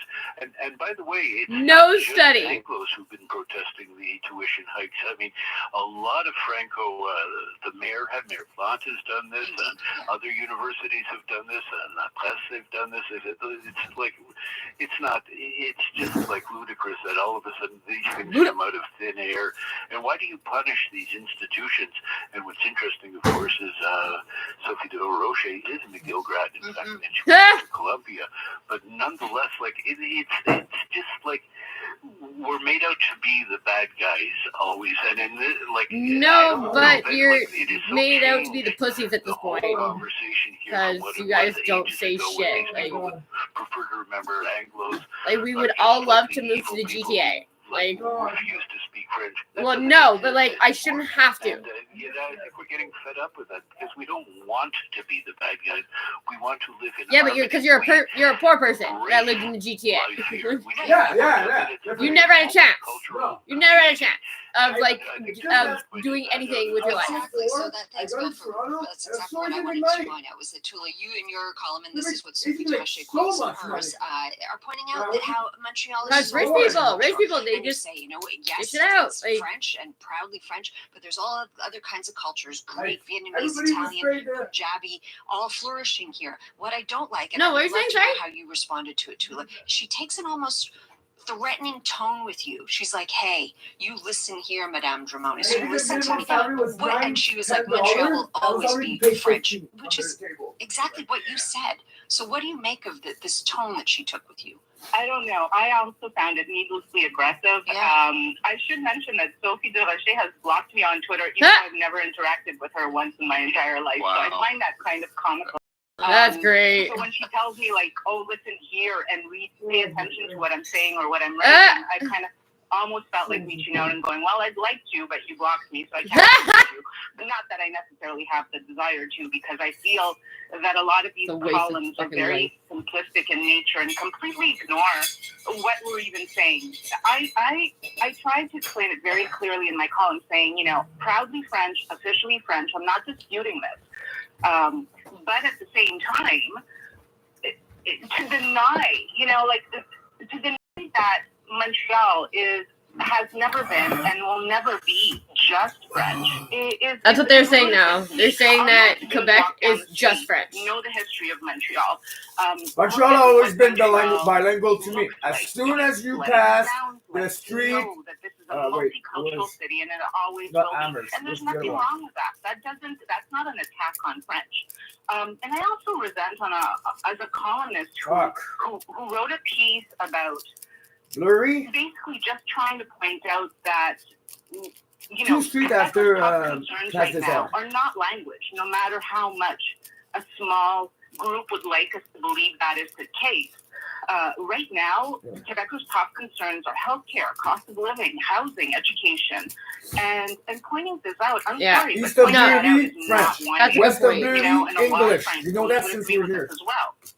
I will say to Bill's point earlier on, Bill, I remember we talked about this, right? This idea, that you're looking ahead, if you will, to 2024, trying to imagine, the way we've already dealt with some of these new laws or rules that have been introduced. Would it be so far-fetched to consider that, who knows, tourists coming here would have to, in fact, pass French, that no one took that seriously? It just shows me that they want everybody who comes here to know French. In this case, Sophie Durocher Even and if you're even tourist. Jean-François Lisée They want everybody who comes here to know French first. Well, I think they completely, Even like Bill tourists. said, they completely missed the satire part of it. Of course, Like, it people was a come to joke, the Montreal same for way, the historical part, the aspect, the food aspect, like I'm sorry. Last time I checked, the war in Quebec, Wolf won, right? It was Not Montcalm. I mean, Speak English if I want. It's the universal language of the planet. honestly, I'm pretty sure. This is the only place this happens. Pretty sure. If alien exists and come, they'll either speak English or Russian. Yeah, but this is the only place in the world that this happens. Every other country in the world speaks at least 2 languages. What was that? She made a career out of targeting Don McPherson. I mean, She made a career by targeting Don McPherson. We're trying to be, diplomatic. And I think we come with olive branches on a certain level. This is far cry. That's not being a man. That's not taking. Or having a family. Like, I don't understand what qualifies people that their family name means they're going to be destined for this career choice. My family name. I should be a carpenter, the one that makes clothes, normal person in the working world. Like, I'm not that. Those of us who are here. Yeah, but like if me and my sister want to work at the same coffee shop, it's a conflict of interest at that point. I love the whole concept. Yet they can get like fucking hired with their whole family. Like, we are really coming at these. We want to be partners, not to be scapegoats. Well, you may want to be a partner. They prefer, I think, to say, you know what, you're never going to be a partner. We don't want you as a partner. That That's doesn't right. serve their purposes. Like I feel this is all constructed to get people to buy into a narrative that actually doesn't really exist. Nazis. And it doesn't, as you pointed out, it doesn't even exist amongst francophones. That I meet young francophones, and all they want, they're don't care. interested in pursuing English and watching and doing. It's just the attitude is so different from what the fucking psychosis that this motherfucker lives in. Like, they try to score points with my CD gets thrown in the garbage before they even look at it because of my name. Reality of the world that English people do not have a chance in Quebec, and it's made this way. What is this? Nazi Germany? No, but Nazi Germany wasn't even this bad. Like, by one particular person, at least accommodated him to some degree. This guy wouldn't even say bonjour or revoir. It's not that he wouldn't. If he didn't ask him to say bonjour, hi. I do this all the time.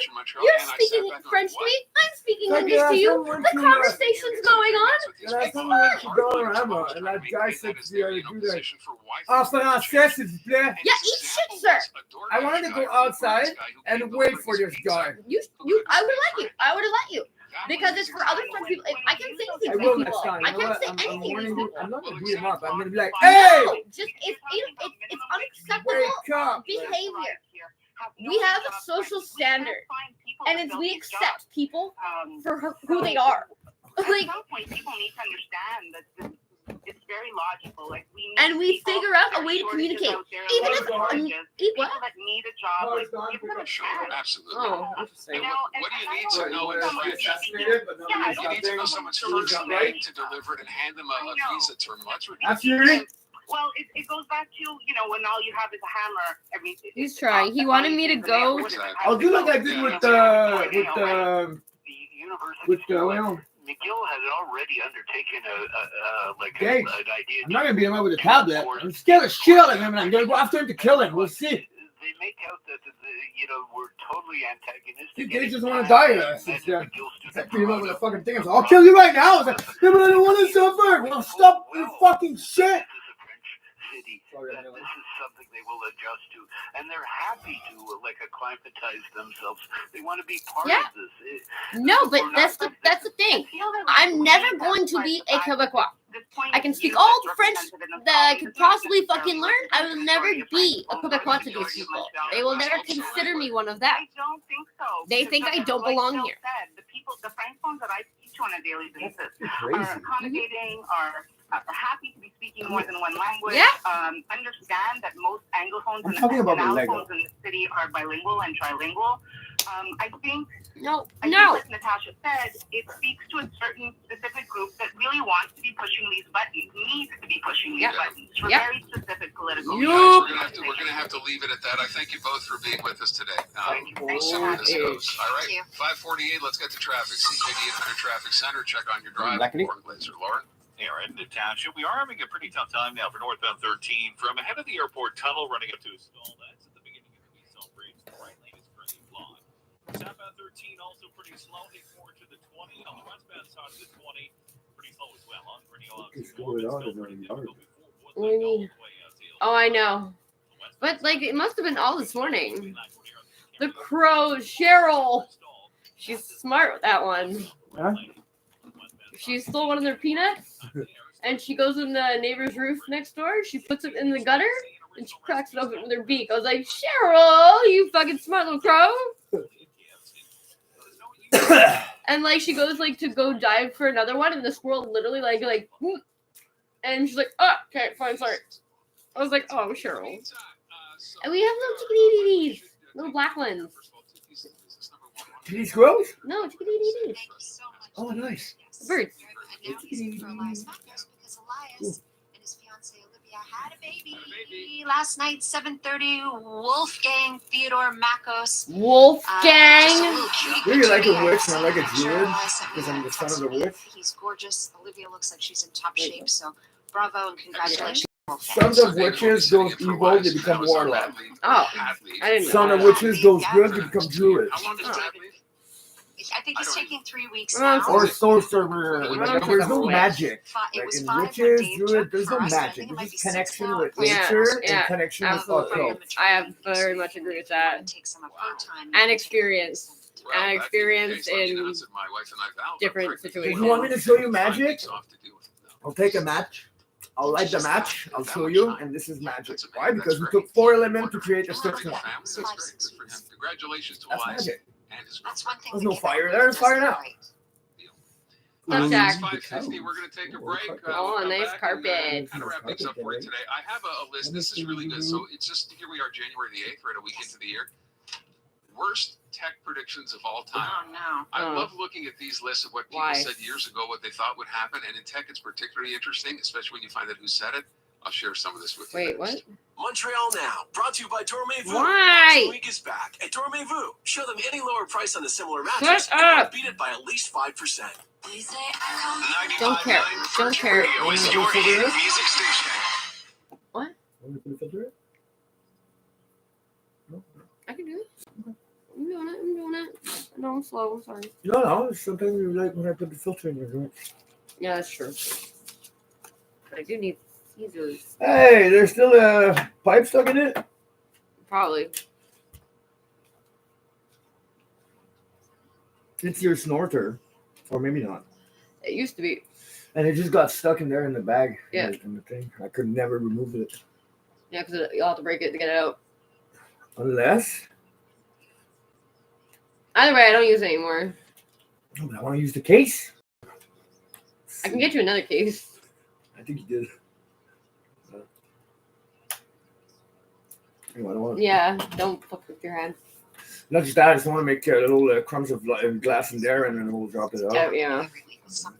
Close it, yeah. Well, the fucking stove. Fuck, that thing's annoying, man. Pad braised beef and sun-dried tomatoes. In the salad department, crisp Caesar I salad. You need can add grilled shrimp scissors. or chicken on top. Same goes for Mediterranean rice bowl. I love those. Go to BossyBall.com to check it all out. I probably took them all, It's not right? a subscription. You just order what you want. Did I mention they have Well, I put.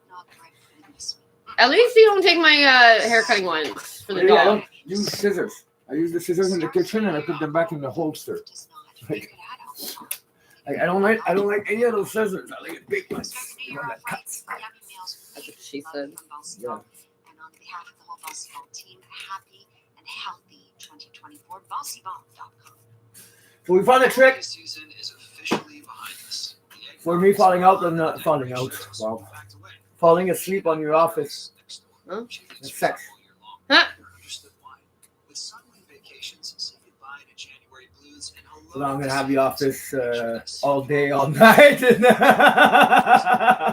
Yeah, okay. Oh, there's a mess there. Swoop, ends down. The office starts by itself upstairs. You're downstairs. Whoop, the pest goes down. Okay, yeah. You really entertained yourself on that one. Wow. Yeah. What happened when I imagine having sex with a pretty lady? It's you. Here you go. Thank you. See, I didn't complain. I didn't go upstairs and roll myself one. You run that slow.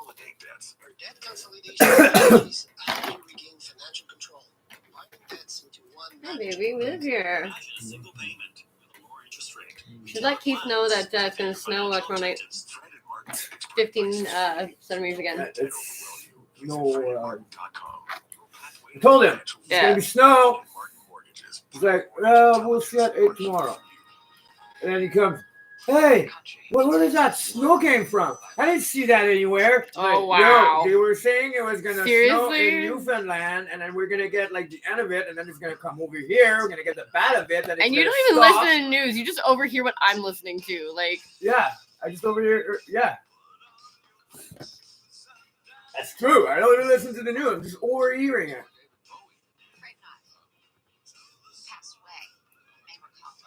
I'm like, I knew it. I was ready. And then the mic guy said, "You with your fucking construction boots, they're all gonna get wet, you stupid." I'm like, yeah, I told him that last time we were doing it. These are my boots. Yeah, they're your boots in the winter, they're your boots in the summer. What's wrong here? He died on January 10th. Yeah, he's got steel-toe caps for shoveling snow. 69 years old, and he died. He had lung cancer. they have holes in them. Elvis. Birthday, January Like, 1935. their laces, they have holes. What size is he? Never know this before that. David Bowie and Elvis were born on the same day. I always find it weird seeing people walking without a dog. Yes. Well, Listen, all of this if is I wouldn't said have a dog, to let you know I I'm a big would David do Bowie that. fan in Paris. Really? Is Go for a naming a walk? street after him. It's in the 13th arrondissement. I still need to get fresh air and stretch my leg. Modern buildings and Sitting in a chair all day. place on from modern love. I'm just trying to deal with David Bowie, Elvis Presley, Tommy Schnurmacher all in the same breath. Mind blown. As you know, Tommy was quite the musical artist as well. He's a dancer. I mean, he's a fabulous dancer. No idea I who you're saw fucking him talking yesterday. about. Okay, a couple of things here to wrap things up on this Monday, our first Monday back, and again, thanks to big. I think there's a joke with a band called Duran Duran. Thanks, Big Dave. Yeah. Okay, I've heard of it before, but it's like, I know it's like a fucking awful 80s band. They'd be the worst. Like, Now remember, if we look not back on Foxy, the years, Shazam. at the end of the year, Y2K. Remember Y2K? The whole Shazam, world was baby. gonna- Shazam, yeah, Shazam. Shazam, So here are a couple of them. Woodstock kind of fucking music. Fucking. oh, the band Shazam? Yeah. Oh my Yeah. god. Jesus. Or the sticks. You need to be a hippie. Or that the doesn't sticks. assume that you're a hippie, thinking that you're a rocker. And you like sticks and Shazam. Yeah. You're just a fucking hippie. Well, that apparently, like, they always like make a thing about being like Duran Duran just coming to Montreal. I'm like, Duran, like, and they're like, tickets start at $175. Like, what the fuck are you talking about? Like Scorpion was $160 at the and that was the back row seat. It wasn't in the front seat. Front seat was over $200 for Scorpion. He's asking me when Apple will come out with a cell phone. My answer: probably never. What? David Pogue of the New York Times. What? That's right, and he's on CBS. Wow. Probably never. Kind of missed that one. That was 2006. I think they only came out like 2 years later with their phone. Yeah. So there you go. And then speaking of Apple, this was 1997. I'd shut Apple down and give the money back to the shareholders. What? You know who said that? Michael Dell. Who's that? Oh, Dell. Dell CEO Computers. of Dell Computers. Uh-huh. Dell. 1997, he says that. So there you go. Some of the worst tech predictions of all time. Very And before interesting. we wrap things up, Because I think wanna Steve play Jobs this was little murdered. clip for you because we finally I got some think snow. Steve Jobs was murdered. Kids were over the I think moon. after I would say talk to I all think of it us was in about 2 Paris months or when the snow's something still here. attack. We It was a might terrorist sound attack. like They wanted That was them to break Charlie. into the phone. Je suis Charlie. I am Charlie. That's Can you say the cafe internet that we blew up. Yeah, they wanted him. Everybody was like, I am Charlie, because it was a cafe Charlie. It was just a news coffee.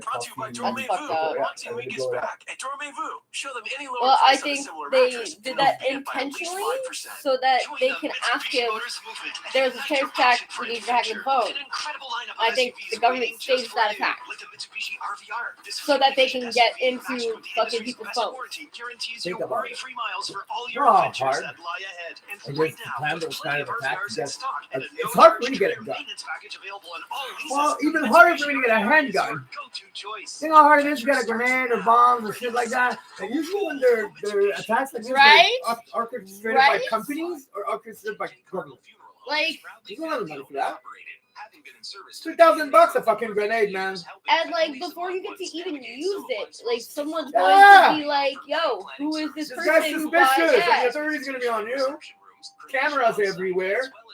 I can't even fucking tell someone to fuck up and tell him that he's a fag Yeah, but in they public fuck without getting themselves over. caught. Then they fuck themselves over then, because like either you have to come out and admit, like, yeah, we're not actually like keeping track of things that we were supposed to be, or that we claimed that we were, or that it is you guys doing it. So last time I went, I think it was in about 2000. Oh, it was in 2009 actually. I remember. It was when I got arrested for the police brutality protest.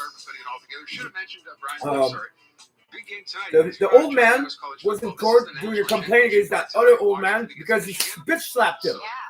But then there's no witnesses, there's no recording of this because it's 25 years ago. And it keeps coming up. Because they keep coming with a story that counterattacks the other one. And I'm like, too old man. This is my jurisdiction, my system. 25 years of this. It's a bitch slap. Really? Like, tell the whole man to suck it up and give a fucking restraining order. Well, they have equal stories. There's no witnesses. They have to go through their stories. And they're asking more and more and more and more questions. It's been every 6 months for 25 years. How much money is that wasted? For not even a crime. Come on. For not even a It's crime. a fucking bitch slap. That old man probably said something about his wife. Fucking bitch slap him, man. Whatever. That's what I've realized, that usually people who are the perpetrators or the antagonists usually were antagonized for a long time before they got to that boiling point. Like, Antagonizing is not illegal. It's freedom of speech. some people just need to be hit in the face with a chair. It's covered in A high five. covered Yeah. in barbed wire. Oh, I thought some people needed a high five with a chair in the face to understand. It's a paper in Stefan's house. That's funny. Pam knows that paper. She loved it. She pointed at it. I have to go pick her up later. Okay. Because I have to go see Fury anyway. Now, to make up for lost time. What? We might think the car's protected. The factory anti-theft protection is inadequate with most vehicles. Keeping the thieves away means owners have to go above and beyond. And it's not perfect, but it's still perfectly good. So I've been able to help Canadians save over 3.5 million meals. And if that interests you, there's an app for that. Oh, wow. Wow. Oh, wow. See, if it interests you, there's an app for that. Okay, thanks for your information. With Mitsumi Takahashi. Good evening. There are a lot of concerns about Quebec's students. They faced months of disruptions during the pandemic. Oh my God. Were left on their own because of the teachers' strike. Now, as the students head back to class, parents and educators are wondering how will they make up for the lost time. Now, Angela, the education minister, will be announcing a plan tomorrow. That's right, Mitsumi. So Bernard Drainville will share the details. I did not show up to morning. most of And high course, school. There are a lot of questions, including if the minister is planning to extend the school year. Now, major public sector unions reached tentative deals with the provincial government just before the new year. The Common Front held 11 days of strikes, causing school closures, and the FAE went on a general unlimited strike. What do you think they which are? kept students out of There's a class circuit for much that goes longer, from the truck 22 to days the total. tree. Catherine Korakakis with the English Parents Committee She's like- Association says parents are anxious to see what the catch-up plan will look like. There hasn't been a plan for the longest time. We came out of the pandemic. There With was the never a plan put in place. So We've it been looks like asking for someone one looks for a like really this. long time to do catch up with all the loss of learning. So we would really like to see an approach that focuses on each individual child and where they're at and helping them with their journey. Or a cat.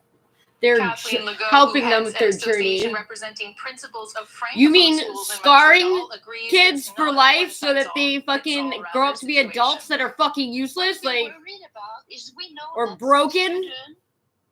Benefit from the private tutoring while others didn't get any help. So that will make a difference. I've never had a tutor once in my life. Never. I asked for one, didn't get it. You know why? Because they keep telling me that because I had only woman model, feminine model, I needed a male model in my. So that's not a tutor. That's a mentor. I'm in the foster system. And we know that in some Oh, tutor as a legal guardian? No, a tutor, like to teach you. Like it's someone you hire to do homework with your kid and like do like extra stuff to make sure that they're gonna get Yeah, good that's high marks. that's the work the PG worker. So it's the Meantime, CSQ union president Or if you're Eric struggling with Jacob your foster schoolwork. care system minister had educator consulted worker. with schools Or like they and have teachers if before if making the teachers plan. couldn't handle our class, like my friend's class in grade 9, oh my god. That guy was showing up at school, was showing up at my foster care, was showing up at my my aunt, and then I was showing up at the building to have organize activities with other kids that was tutoring. That's different though. I think that's actually a great idea. I remember him. I loved him. I think that's a great idea, Loved him. and it's basically a teacher for It's an attempt parenting. to try to keep young referees from being abused during the games. What? Christine Long has more. You know what it's fun? Videos of soccer referees being mistreated during games can be shocking. Being 14, 15, teenage years, it's difficult to take that kind of abuse. As a ref himself and a supervisor for young doorbell soccer referees, Ernesto Ainuchili says he's curious about this body cam pilot project. Something needs to be done in order to recruit new referees as well as retain the ones we have. It's really a challenge. And yeah, I agree with this trial. If it's going to dissuade people from behaving badly.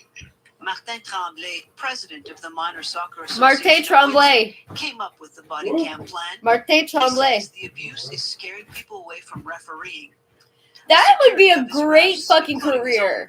What do you do? I'm a referee. On the main ref on the field this season. That's a cool ass job. I used to do it for the Little League. They tried to pay me $18 or $17 to be umpire for T-ball after my game. And I was just kind of like, I'm good. You guys can keep your $17. You obviously need it more. Are you?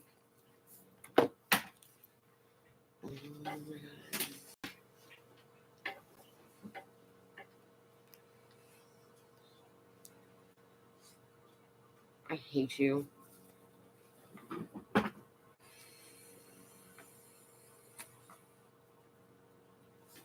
What's up, Chuckmo?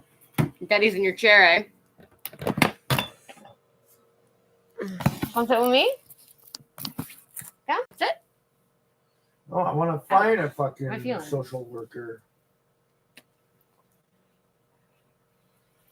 Yeah, but you know, like the social worker that shows up to like fucking Yeah, no, but I'm talking about Joanne's mine. mom's house, like I want to find mine. that'd be cool. And thank him.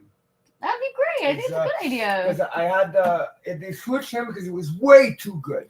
Way too good. He had care of the children. If you weren't okay in You could do that. You could do something like that. You'd be so good at it. yeah, Dad. but I need school. But do you? And I'm not gonna go work for the social system.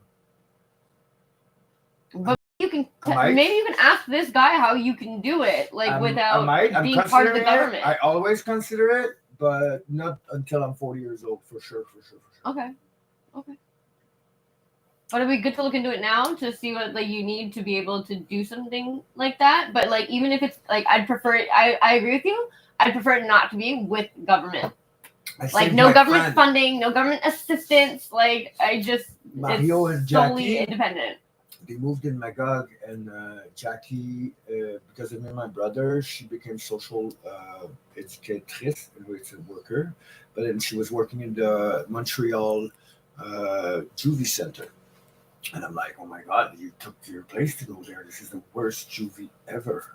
And it's multilingual, it's multi-ethnic, it's like criminalized as fuck because it's on the island. Those kids knows more than the adults in order of crime, okay? Because they learn from all their family and they're all crime family. And then I'm like, they're going to manipulate you to be on your side. Yeah. And then they're going to crush you from the inside. That's what we did to and they're going Ian. to destroy who you are. Yeah. And I'm not seeing the feeling you're talking to me right now on the other side of the door because I'm on the other side of the door. And the only thing that I want is crush you because I think that's what you're doing to me. Get out of there. She's like, get out of there. Who is this? My friend Jackie, Mario's girlfriend. Okay. Yeah. And you said this person was a kid? No. I said that when we saw each other, and then she has a kid. It's that now, and then we're adults. It was in 2014. Oh wow. Yeah. So I told her, get out of there. Become private social worker. Yeah. Go with people's home, with people's schools. Don't go in the children. You should see if that's what she ended up doing. Oh, she did, yeah. That's what But she's doing maybe now. you can join what she's doing then. It's my brother's best friend. So they probably also think he's a piece of shit. Probably. Yeah. We live in Granby. It's far. Granby? That's not far. Magog. Grammy's not far at all. We go to Grammy Zoo all the time. Yeah, it's far for me. 45 minutes. It's far for me because I'm the other way. Me and Dom were looking at a house in I'm Granby. just looking for It's fucking excuses to not go see them. He's a big gun freak like me, stuff like that. So. You can. He's a very, very normal person that doesn't do drugs. Okay, what's the problem? I don't want to see my old friends again. Then don't. It's simple as that. That's the truck? Yeah. Oh my God, they're gone! Probably the girl across the street's parents. Tell Fury, we survived! They came for us, but they did actually kill us. Wow. You should tell him. God, my God, there was 2 cars in front of my house. I don't know. All night, I was freaking out. No, because that's what's kind of perpetuating this to continue. No. Because that's what Victoria and Ivan, I think, have been doing, where they're like, yeah, Fury, let's go figure it out. But they're on drugs. No, but I think, like, Victoria kind of told me already, like, she's like, because what we've been doing has not been working. No, because she's playing with her brain and they're on drugs. That's what I said, like, that's why, like, I have to talk to Victoria and be like, okay, like, this, because you don't do this for someone who's just, like, drug crazy. That's what you do with crazy people to bring them down. It comes from for someone like me. Like a bully, like not doing drugs, and I see things clearly. I think that's how they were trying to approach it. Like that too, even if you do this. Because I've seen them do stuff like that all the time with people, like manipulating people and doing a certain situation. Oh, as much as they won't want to admit it, they're a fucking king of gaslighting. Not just gaslighting, like That's why I love Fatal. It'll mentally break you. If you are not already broken, you should not be here. Because they will fucking break your brain. There's two ways.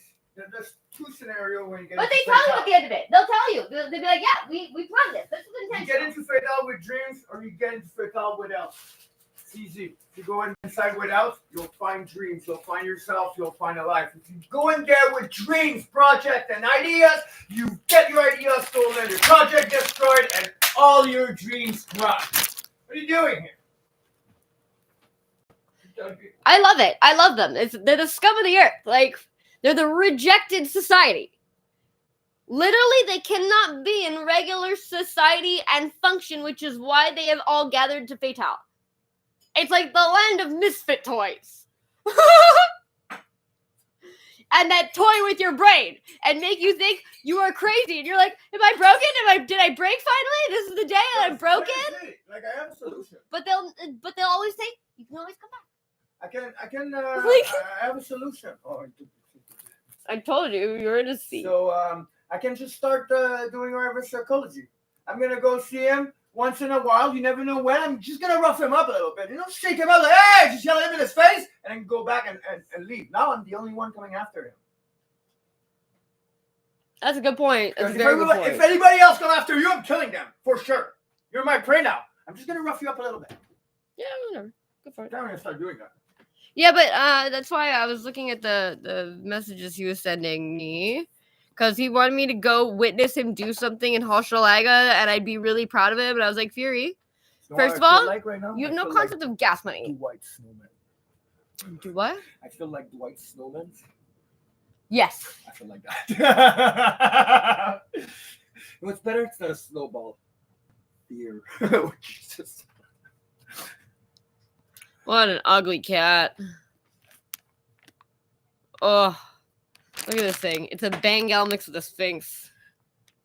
It's so ugly. What a freak of nature. Yeah, you look like Chimera. Yeah. Oh, it's so ugly. So much fucking snow. Yeah, a major snowstorm. They said on just now.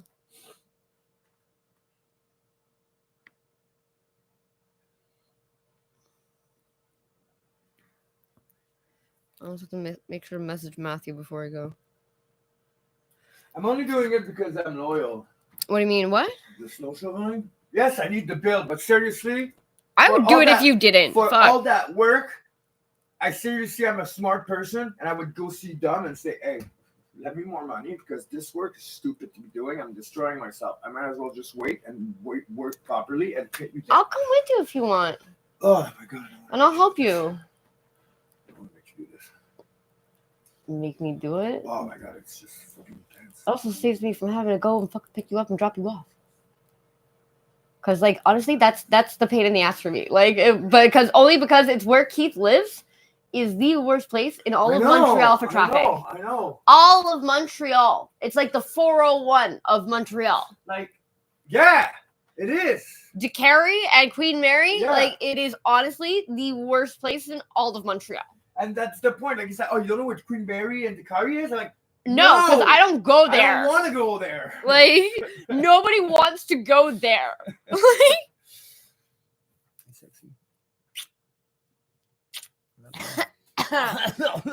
Choke on it, bitch. I'm just kidding.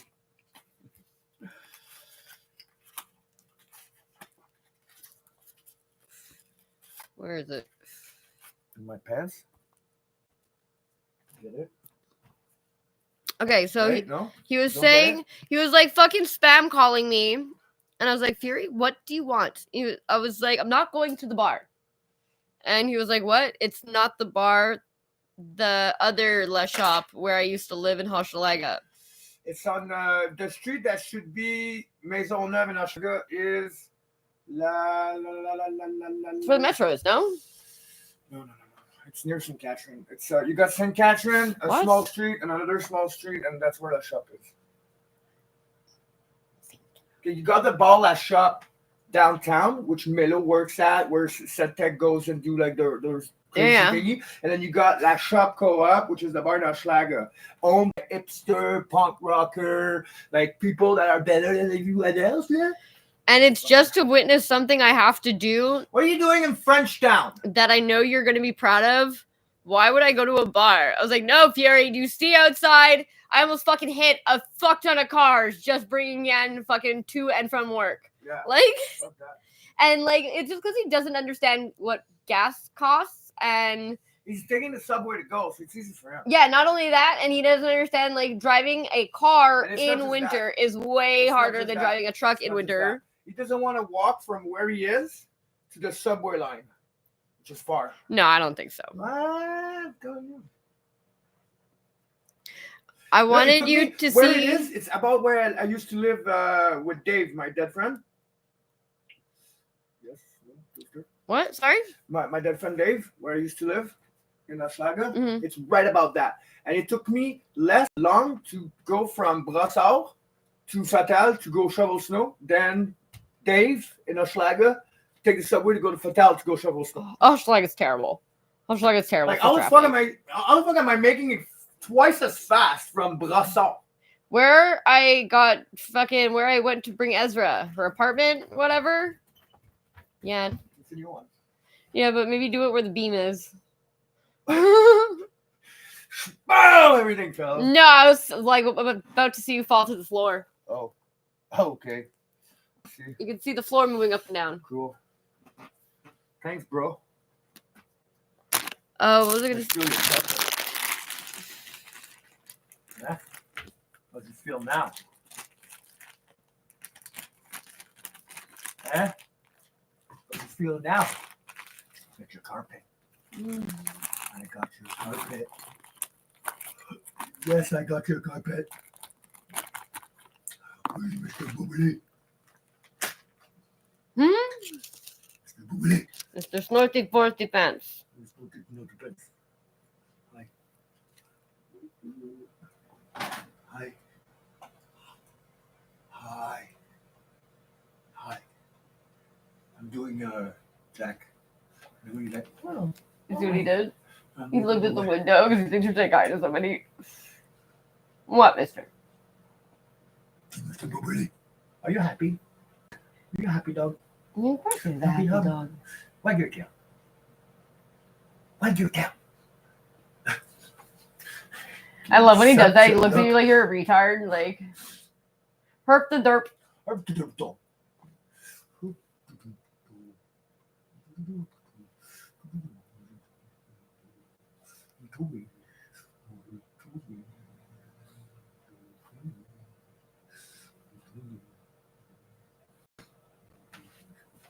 Oh, you got a bone? Oh, what you got?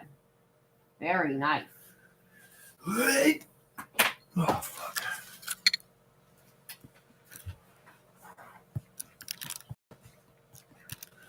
That's my phone. You just Wow. had it in front of your face. I was looking for a black phone. Why did it light up? Because I look at it.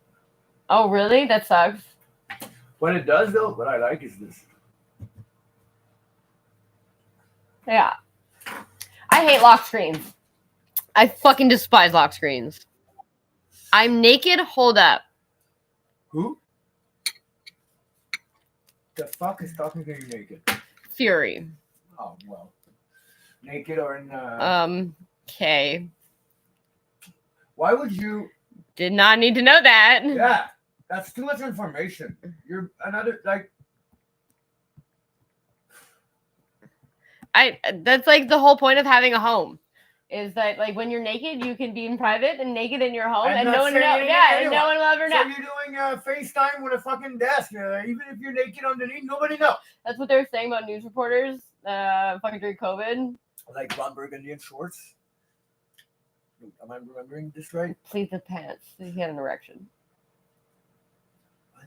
No, it was Ron Burgundy is him having an erection. No, not wearing pants. Oh, okay. No. Which one is it now? No, it doesn't matter. Thank you for sharing that. Like, why would you say that? What a fucking dummy. Anyway, he went to do something apparently that he wanted me to go see, and I was like, tell him. And Yannick is taking a shit. He just wanted to let you know.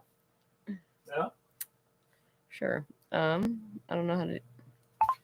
And Yannick is taking a shit. He just wanted you to know.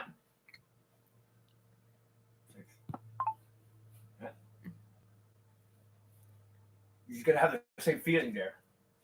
Too much information. Do you see the liaison there?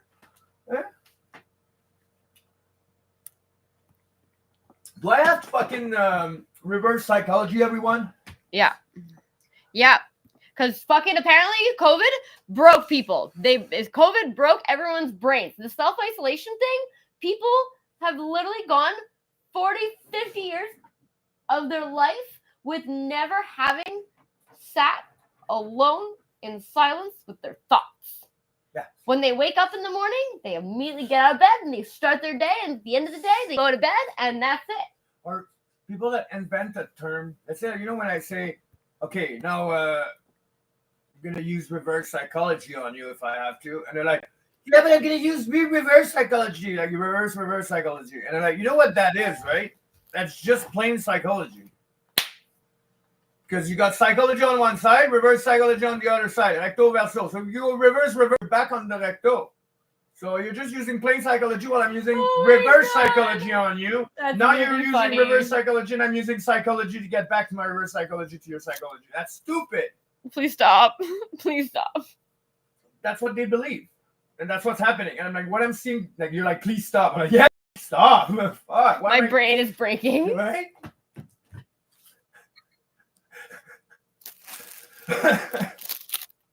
Not because you invented something that's smart. That's why I don't think people sitting in groups of like-minded like friends and doing like philosophy sessions kind of thing.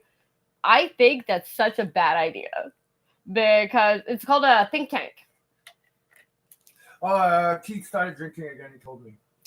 He looks at the ground. He's like, I started drinking last week, but it's like I just had a couple beer there, and then when I drink, I have a couple beer, then I go to my. That's meeting. okay. That's fine. Change. Like, he drinks. If he drinks, he goes to his meeting. Like if when you had quit drugs and there was like one or two times that you had done it, that to me does not mean that Sometimes you're still I not imagine quitting. myself, what would it be if I would do drugs right now?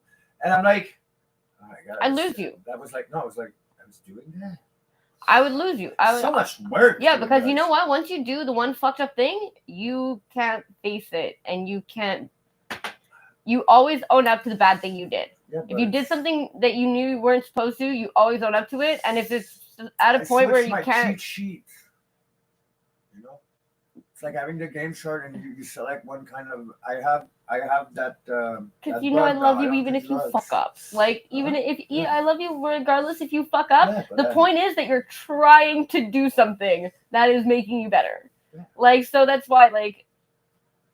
To me, that doesn't mean you didn't quit your bad substance. You had a fuck up and it happens, and tomorrow you're still not. Well, it's that way.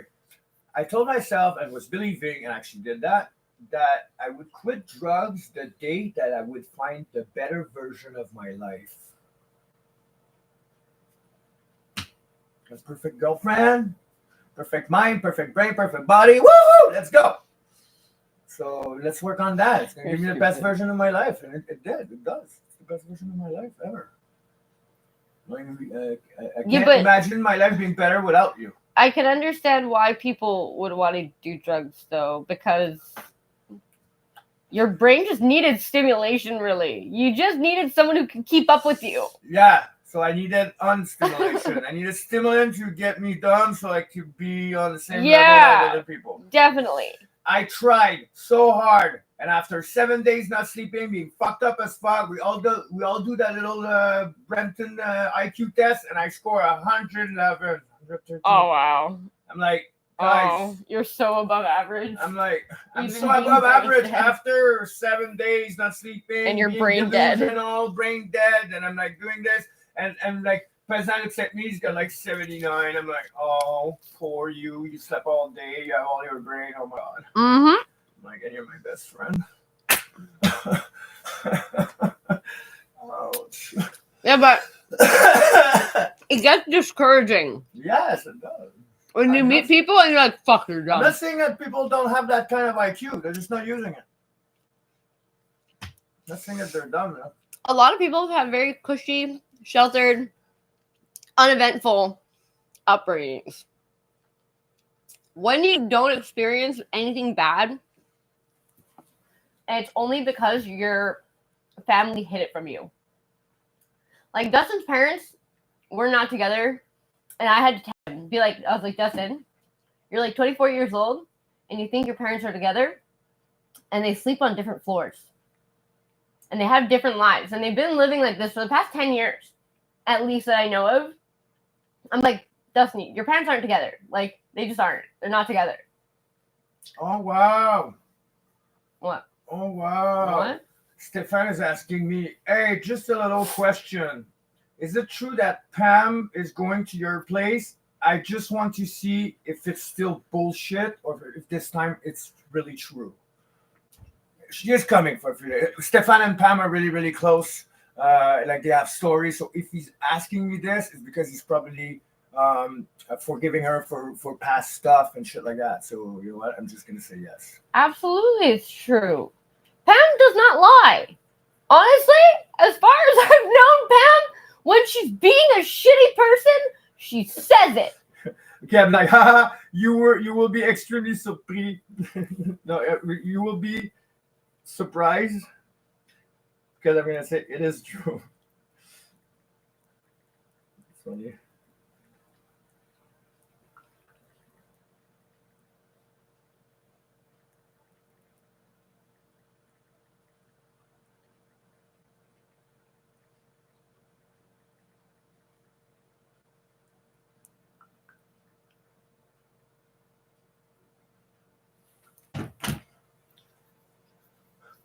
She doesn't lie when she's being an asshole. Like, if she's being shitty, she says it. That she doesn't.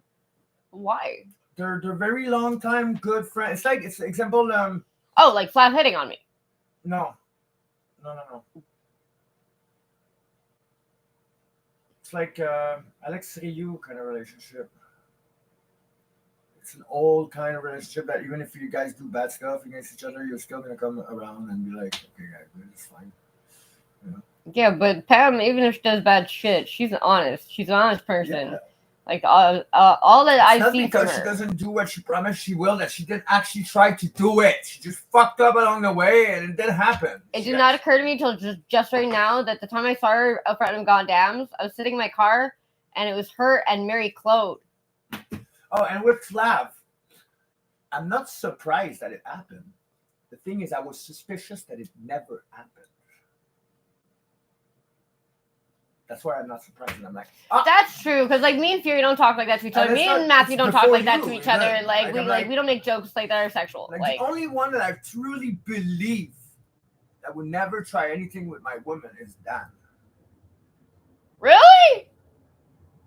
Because he's gonna fuck around. He's gonna see shit like that, but like seriously. He hugged me for a long time, but I think it's because he hasn't had a hug from a female in a long time.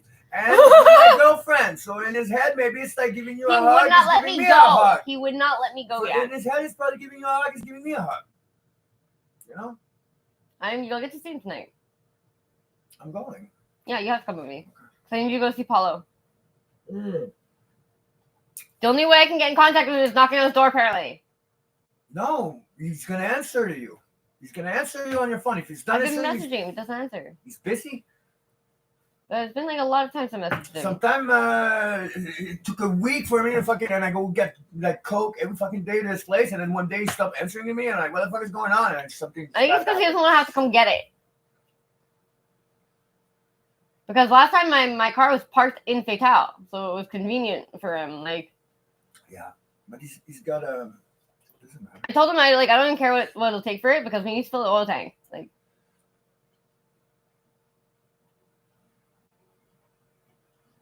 I was gonna list it on Facebook.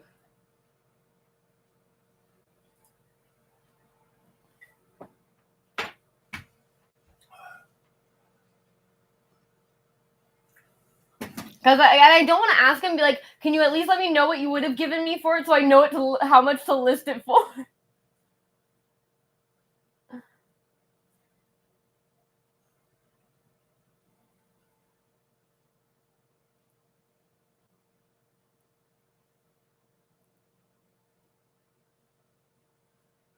Go to town on that bone there, sir. Jesus Christ, I haven't talked to him in a while. When I have to write his name. Yeah, but could have been you deleted the message. He's connected. No, he was active an hour ago.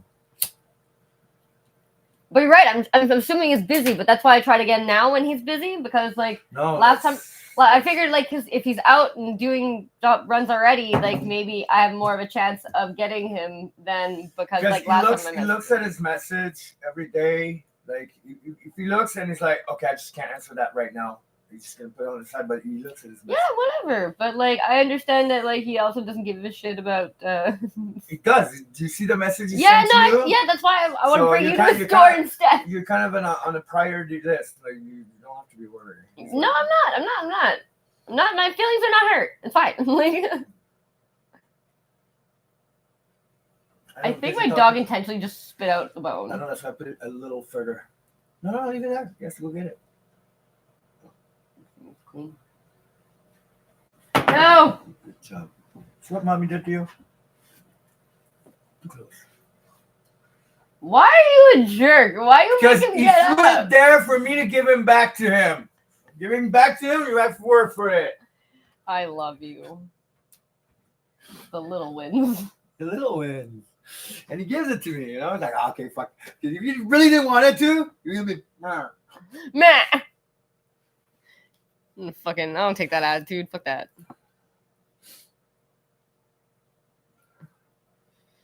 Me and my dog both have bad attitudes. The cork is too it's a nut. What? You know the places where there's a branch? You cut it, there's a nut. It's a nut. What are you talking about? The cork in the ceiling. Yeah? What about Because it? there was a hole in the plank. Yeah. Because of the nut. You know, they fall out sometime. It's natural. Oh. Okay. Like you push on it and it falls, and they just put a cork. It's a fucking great idea. I just thought it was really funny because I was like doing laundry and I looked up and like, there's a cork in this. Because it's a cork is insulated. It's like cardboard.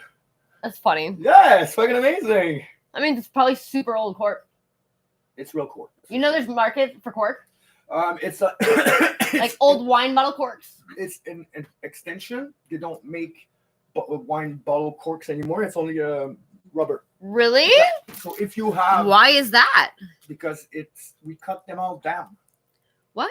It's extinct? Yeah. It's not extinct yet, but interesting. Very close to be. Well, very close to be when I was like 10 years old. In preservation. But I also heard that chocolate was in a shortage when I was 10 years old. Yeah, well. Oh.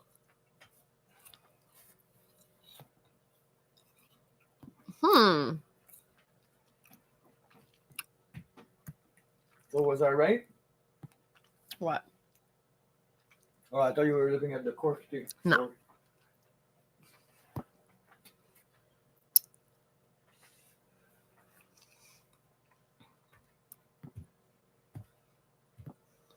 Oh my God, taking it easy, going to Fatal. I'm not calling that taking it easy at all. Because you love me, please. Of course, I will go.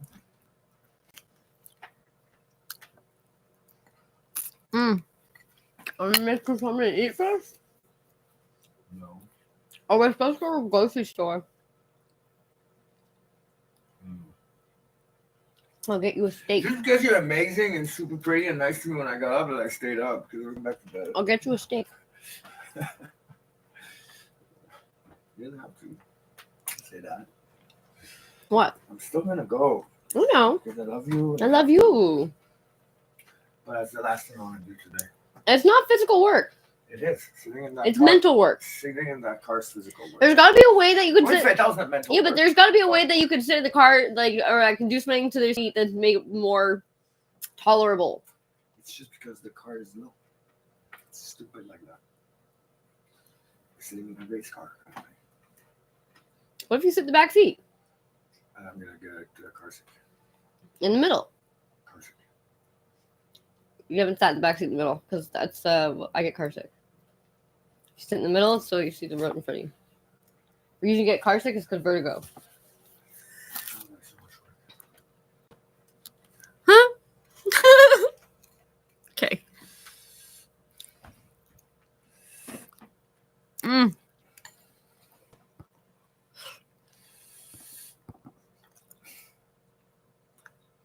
That's funny. What? Stefan asking me that. I can see. See, that's the. I'm glad I can give him a good answer though. But I'm glad that he still called me and like, hey, I trust what you're saying. Well, yeah, especially now. You should trust what you're saying.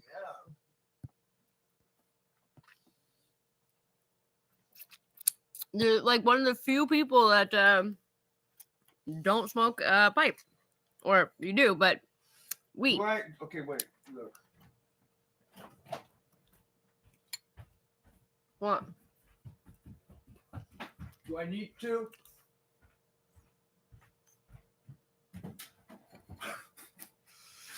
I like that they did that super serious. That's why I leave the windows open. Why? So that people could witness. Right. Oh, yeah, sure. That's my boyfriend.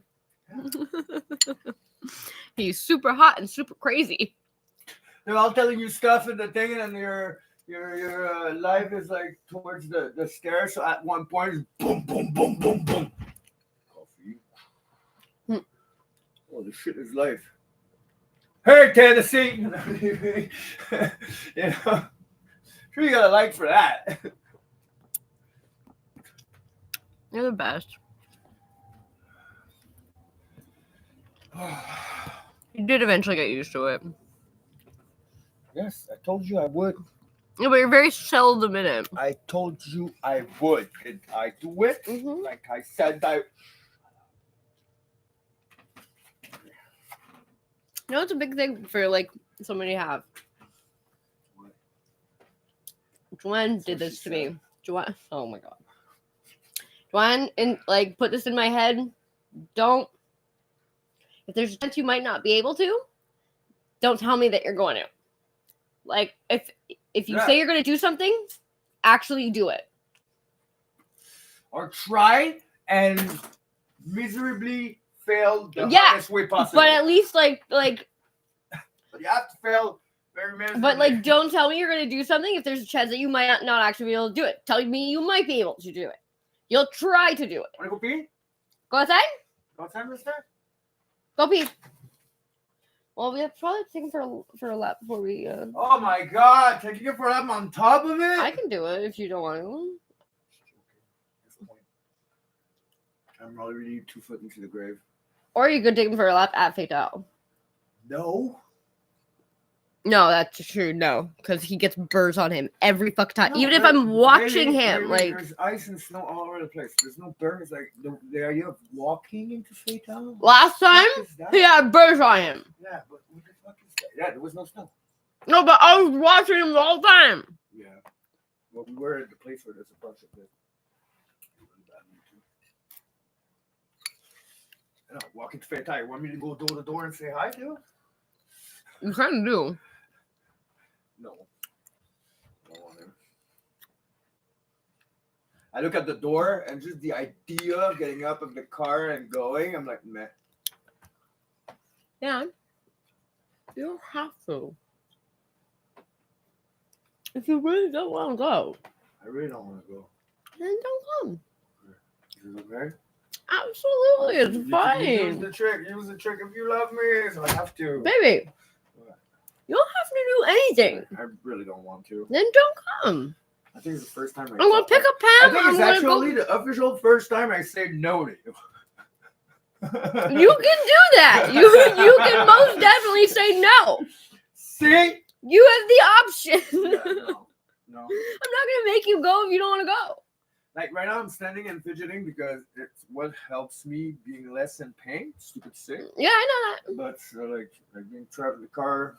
Or then maybe you can take the dog for a walk while I go pick Pam. Yes. That I can do. Want me to put his boots on? Whoa. Okay, yes. well. Yes. Let me finish my my fruit. That is called concession. I like that. What? Concession. Isn't that a religious word?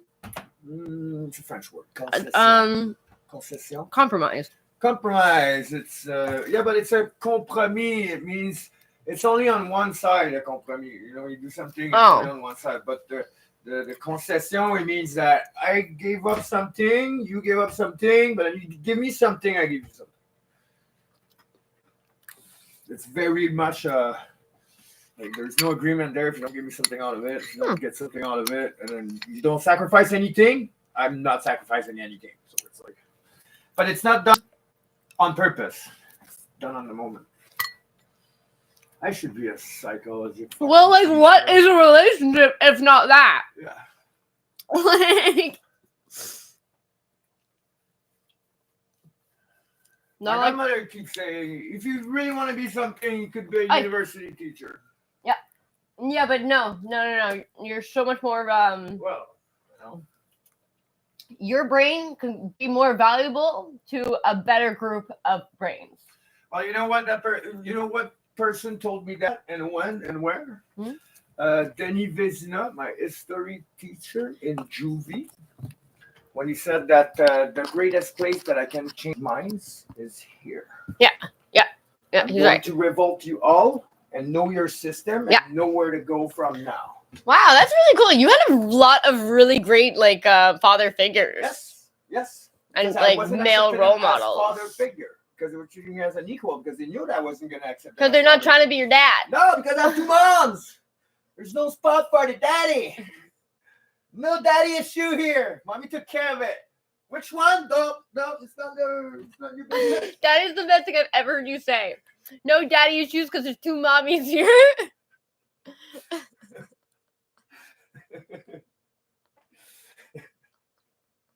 Mr. You have a problem with my mom? Which mom? Like none of your business. Yeah. That's it. Oh, send text fat girlfriend. I saw her yesterday. Gross. She doesn't seem that fat anymore. Well, me and her had a couple good words. Because unless it wasn't her walking the 2 dogs. No, it's always her. It's always her walking the 2 dogs. I don't know. Is it normal that you look skinnier with your winter gear than when you're not wearing it? That doesn't mean she's still fat. But she's just strapping herself in really tight in her fucking. Probably, yeah. But you know what? Good on her. Like, fucking to each his own. Like, hey, what's that? What? That's Kyle. Nice. That's cool. Hexachemical. What? Oh, it's from something. Oh, it's Reboot! Yes, it's fucking Hexadecimal. The guy with the faces. That's so great. Oh, I got the goosebumps, man. It's fucking amazing. Amazing. You should get one. Actually, you know what? Oh my god. No. I always wanted 2 faces. Okay. Yeah. I wanted the good face and the bad face. Bad face gonna be Hexadecimal. That's a good face. I'm just thinking of what's going on. Okay. Like that. Strut it yourself. Okay, I could try. Why not? I never really tried drawing anything. I have like charcoal pencils. It's really fun. Yeah, I would like that. It's gonna be. You see, I don't really have much color but blue on me. Are they both blue? No, the only color, but that's the ink color. It doesn't. Yeah, it's gonna go green eventually. This is blue. My grandfather's tattoos are green. It's still very blue. Oh. That's crazy when the colors stay so well. You always forget that you have a giant tattoo on your back. Oh yeah, that's right. Jesus Christ. It is. Yeah, that's right. I just forgot.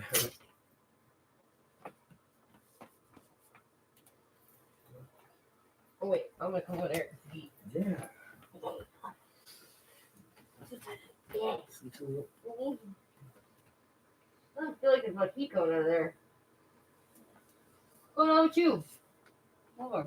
No, it's just used to this is all we move over. Not enough heat for both of us. Get the fuck away. Oh, no, I want to fix it. That's how I take it. Yeah, because you always take it like I'm fucking being a bitch. Well, you're trying your best. No, I have a bad attitude. I know that. Yeah, you do. You do, but I love it. That's the thing. That's the whole thing. It's so funny. Like one day, Sean just looked at me and was like, "Wow, fucking attitude." I was like, "I wasn't even giving attitude." And I'm like, "That's my girl." No, and he's like, "Fucking." He was like, "Could you maybe tone down the sass a little bit?" I was like, "Sass." I wasn't even. I'm like, this is just me talking. Like, I don't even understand where that came from. But I realized now over the years of my high school teacher Walter, he fucking he was like, you know what? Yeah, high school teacher named Walter. Yeah. Was his last name White by any chance? Kurzlow. That would have been so funny. He was like 300 pounds, and he was the only reason I graduated. But, like, I don't know. I tried to message him because, like, my mom hated him. And I think it was only because I told him everything that was happening when she left my dad. But he was, like, never inappropriate with me during high school. Somebody's standing in front of her house. Are you serious? Yeah, but I think it was just waiting for their dog or something. Yeah, that's it. Because the dog is too small, you can only see a leash, and the dog's underneath the pile of snow. Oh, wow. So the person's like this, right in front of our house. That's fun. Well, you know what? I see people doing that all the time, too, because, like, my dog's not even near me either. Like, I don't have a leash, so people think that I'm just, like, standing. Yeah, right in front of their house. I'm like, no, my dog's just slow and old. I'm waiting. Oh, yeah, this is nice. I almost piddled. Oh, it's making it to pee. Yeah. My boyfriend's so hot.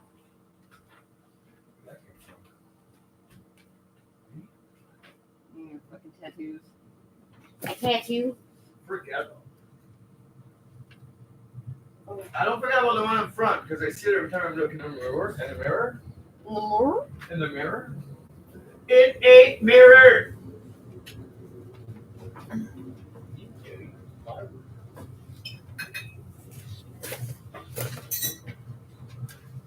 That's where the name, the word admire came from.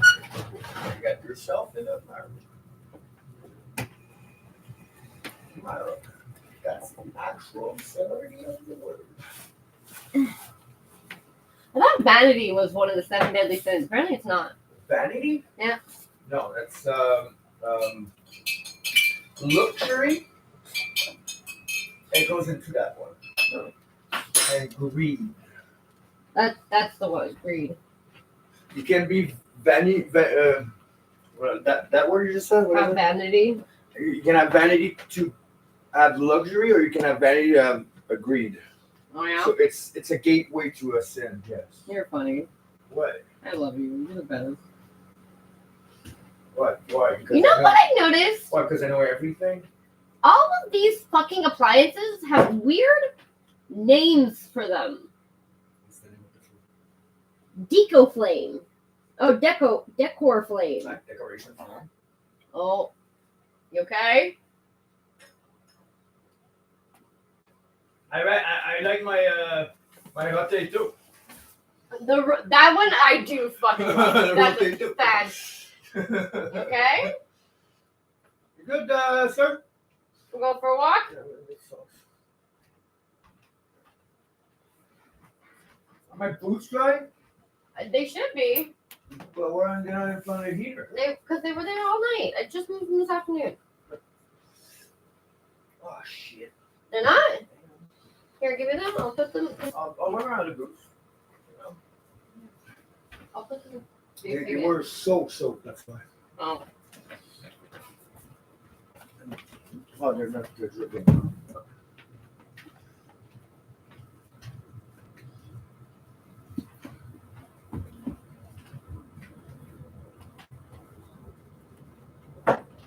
10 hours soaked in water. It'll take more than 10 hours to dry.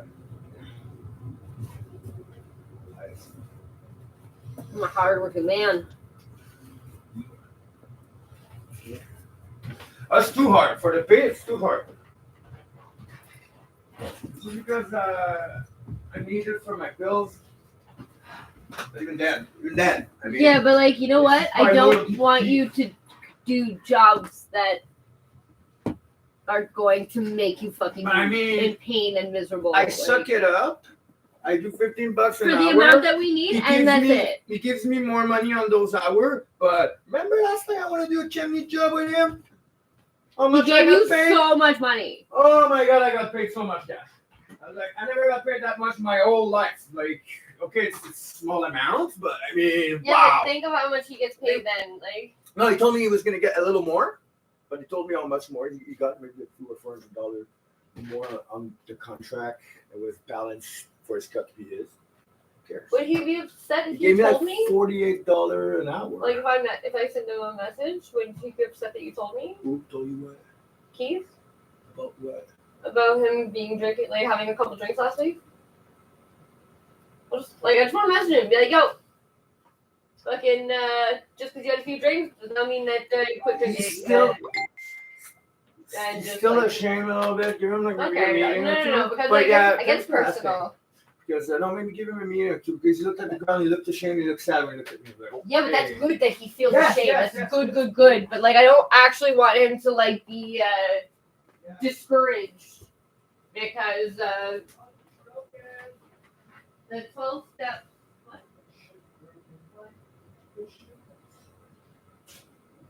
Seven. Yeah.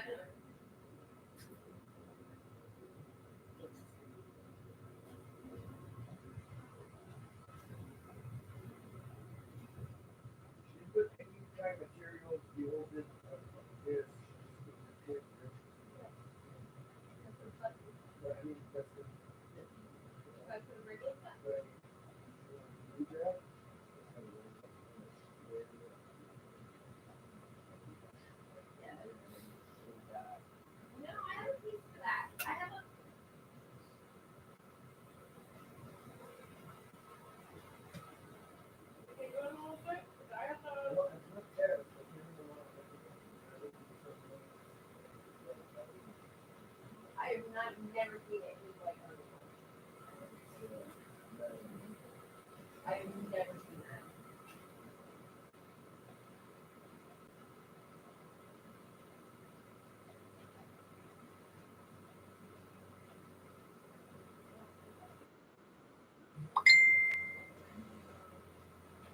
Yes, cool, buddy. Food I grabbed. I grabbed 2 socks. Am I sleeping?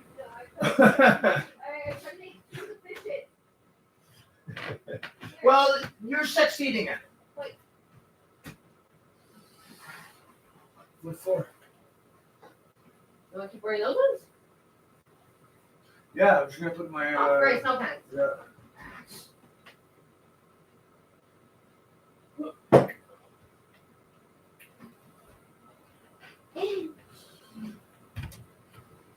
Hi.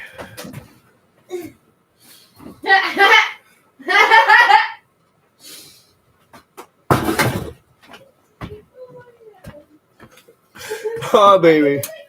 Ow! Oh!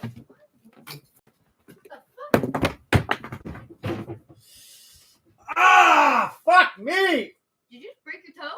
No, but maybe. Did you just break your toe? I don't know yet. Let the pain go away. I'll let after. Hi. Why are you laying down in front of me? Oh, he's there. I hurt my toe. I hurt my toe. Where's like your fun dog? Mundo. Help me. Help me. He's like, scratch my butt while you're in pain. Help me, scratch my butt while you're in pain. You still didn't walk me out even with a broken foot? Oh my god. The what? No, but it did break a piece of part of the piece of nail. I had to get out of there. This is the most intense short pain ever, all the time. Like it lasts like 30 seconds, and after that pain is completely gone. Like it doesn't even hurt anymore. Fuck, it hurt on the moment. I believe you. Oh. Because usually you hit when you hit your toe or whatever, you know. Yeah, but that was right where the toenail. Yeah, I know that feeling. Remember? Oh, look at my fingers. See my puppy nails? Everything hurts. Yeah, but for my defense, he put fucking crazy glue on it. What? And then you put something on it, and he got caught in the fucking rip. No. No, it's the UV light. Oh yeah, that too. And it's like it's foil. Nail polish. It's like nail polish, but like you know how they have stickers for nail polish? It's like a foil, and you put it on the thing, and you rip it off. It peels onto your nail. Can you do Maya 5 Yeah. Go to the store. Like, go to the store. Okay.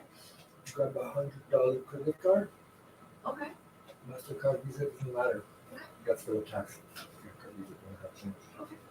I can pay the internet for sure. And some of my. What am I fucking saying? What? Okay, I'll put $5 on my phone bill because I have $5 in the card. I got $5 charged on my bill. Woo! That's because my stupid PlayStation Network thing.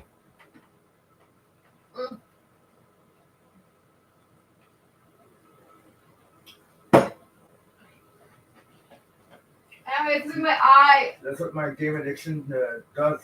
What? Well, it privates me of a pack of smoke, and I hope $5 on my phone. Huh? I like that you're laughing. Well, you know, some people lose everything. Yeah, and if you kept doing drugs, you would have. Yeah. I would have lost myself. Yeah, but I feel like it's a good place for us to go start. I have nothing to offer. It is a good point of start, you know? Yeah, because like I felt really bad when we first started dating because I was just like, I don't even know why you are like me because I am not really a great person to be right now. Well, that's the thing. Like your likings, not to be offensive, but it's like. Yeah, no, but like there is a lot to like about me, but at that time, I was really. But you're not the one to be the judge of that. That's the whole point.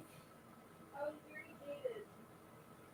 I was kind of set up for getting hungover and like getting shit and just pay for everything. So like I just like wasn't good time really. And I was like, yeah, I'm not fucking good back.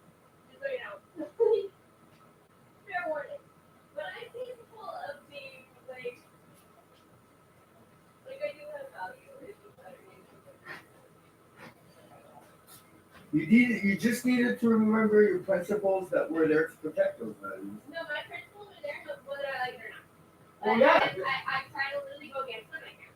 Well, because they go against your values. And it sucks. Like I hate it. Your principles are to protect them, so you can't go against them. Yeah, but like I hate it. Like just like for like once in a while. Well, you hate it? Well, I'm telling you who are able to do that. Piece of shit. No, like Charlie. Like Yeah, but Charlie at one point is shit. yeah, and he knows it. Yeah. He's good at it. Good piece of shit. But I'm assuming he does not have a lot of love in his life. Nope. So that must be terrible.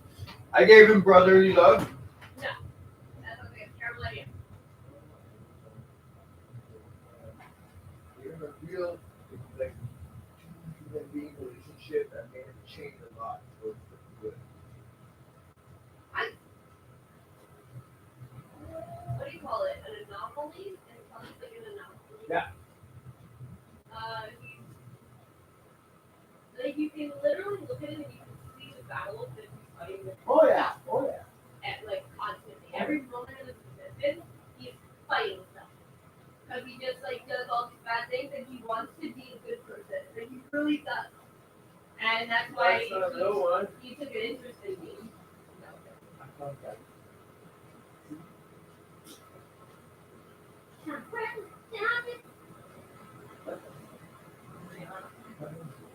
I guess I like Rihanna because of her. Try to write your song. No, it's not that. Well, I like in Africa because she went to. Well, that's it. She did something with it, you know. Yeah, but I think I'm curious about because what I said to him, I was just like, she looks really. The way he said it to me, like it was like, should I fucking try to sell? Should I try to get money for her, or just bring her to the SPCA? I'm like, both are not a good idea. Like yeah, but you know what? Like I know Idris is not that country. He's not that part of this. He's got a heart. Like he's got a really big heart, but he wants to be a big comeback. Well, Maxine got his dog, Athena. He bought it from a yuppie in Toronto, $150 off of Facebook. Because like, if he's gonna sell his dog, I'm gonna fucking get the dog, and you know what? You know that I can take care of it because I'm giving him money, so he's a yuppie, whatever. He put it away, and now you have the whole life of the dog. I don't know. Now they're kind of German Shepherd, Like to me, there is no further. I don't know. Like cats. That's why I hate when cats show up at my house because I'm like I will never surrender my. I'll never bring my animal to SPCA, which is why when I have to do it for other people's animals. Yeah. Mama and Spike, they were the trailer park cats. And she literally left the dog back there. But no one told me that the neighbor took Spike, and then like Mama was there, and apparently the neighbor down the street had taken her in.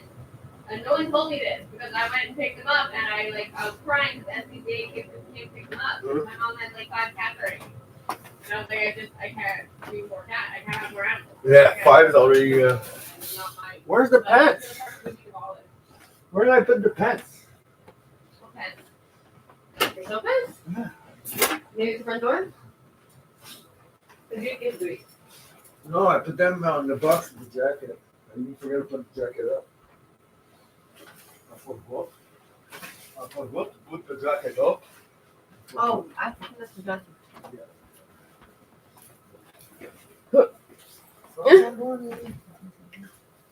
Oh my god. Dude, can you maybe put this in the freezer? Oh, never mind. What? Oh, that has to go outside. Yeah. Icky.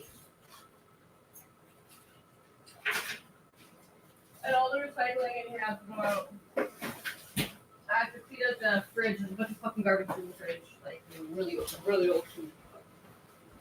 But I have to make sure the garbage goes out right away. Because it's all old food, so it can't sit.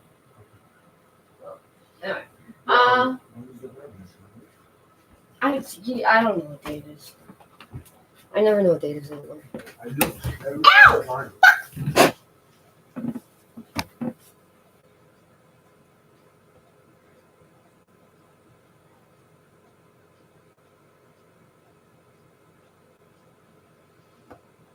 Okay.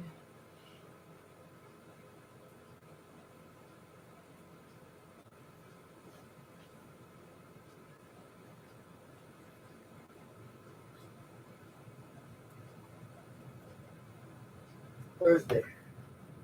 Thursday. Thursday. Thursday.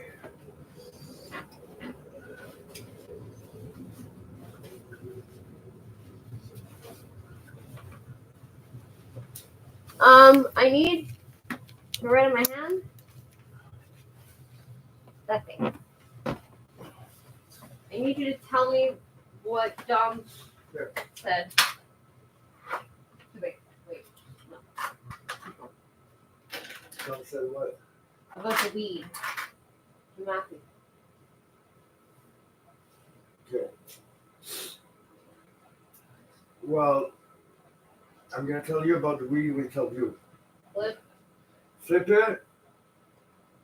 One was $6.25. Okay. And the OG I think was $7. Yeah, I think so. Just maybe. Anyway, it doesn't matter. You want to flip it and make a profit out of both. So which means you add those two numbers up and then you just try to get a little more. And you even those two together or whatever. And you try to make, hey, you want a price? And you just take that price and then divide it by ounces. And then you tell how many ounces do you want. You want to do that on paper? Yeah. I feel like. It's complicated, but it's simple. Yeah, but like I don't understand numbers or like So, measurements. you You got can the- just say explaining it to You got me the OG. and say how you say to Matthew. Because Matthew understands the numbers too. And it's just like I think it's my girl brain. No, but we're My gonna brain do just this- like does not we're- compute we're it the gonna- same way as you we're- guys. We're just gonna do this together so you understand what I'm doing, and then we're gonna tell. I can't just give him the paper. Well, we need a paper to give him another price. It's just that Okay. I want to decide if it's too much or not too much. The price I'm having up to the thing. This one $6.25. Doing $7. That's it. I'm gonna give it kind of change it.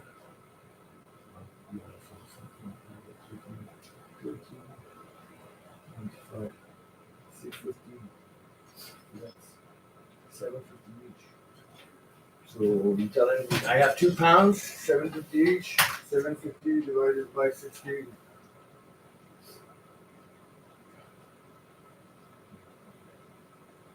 Sorry, asking to answer my calculation on that.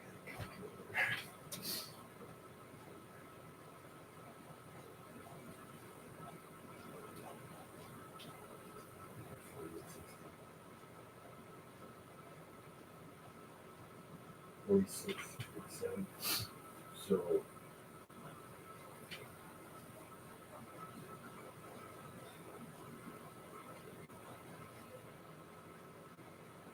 I don't know why I just have cabbage in my head. Cake, which is cupcake, which is a mini version of cake. Then you have mini cupcakes. Where's then there's 2 people.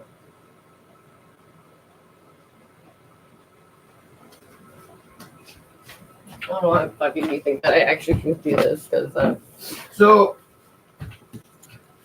$40 an ounce. 45. It comes up to 720, $50 an ounce. $50 an ounce. Okay. So, like, okay, let's say, wait up. $50 times. It's $800 for a pound. Super cheap. It's fun. I'll go to cheap. You know? You know why? Because one is 6.25 and the other one's 7. Yeah. You're flipping them. Both of them has a profit. Doesn't matter what it is. Mm-hmm. It comes for him $50 an ounce. Okay. Because evens it out. Yeah. Even both out. Okay. And it doesn't matter which is good, which is not good. So all of it is all $45 an ounce. Because you might not want to get the pound because it might not have $800 on him. But you might have for this one now. I feel like I'll end up just calling Dom What? when I'm there. I can just be like, here, Dom, what is your offer? He doesn't want to deal with it. He said specifically he doesn't want to deal with it. He just want to have that on his head. Okay. $50 an ounce. And that's because I higher up the price to make sense because it would have been $46.87 an ounce. But you not come up with it. $46.87 an See, ounce. like what you just did? See how good you are at numbers? $46.87. An ounce. Fucking Dom says a number at me, and then he says a second number, and I'm like, yeah, I forgot the first number already. Like it went in, out, and then you said the second number, and went in, out, and now I have 0 in my head. Like 50 an ounce. Okay. And tell him it's just because you came over and you bought a bunch of stuff and he likes you. So he told me to maybe give you a deal or something. Because I like you. You're my favorite. And you can even add it again. Joker told me to told you that. Didn't want to come. You'll take it as I told him through you instead of you telling him for me. Stupid. That's a misogynist thing. A what? Like if I send you tell him something, so you're telling him, like I'm telling you through, I'm telling him through you. Yeah. It's okay. But if you're telling him for me, it's not. It's a misogynist thing. Oh, okay. It's a woman thing. Say it again? Okay. You go tell him something, like I tell him something through you, but I'm not there.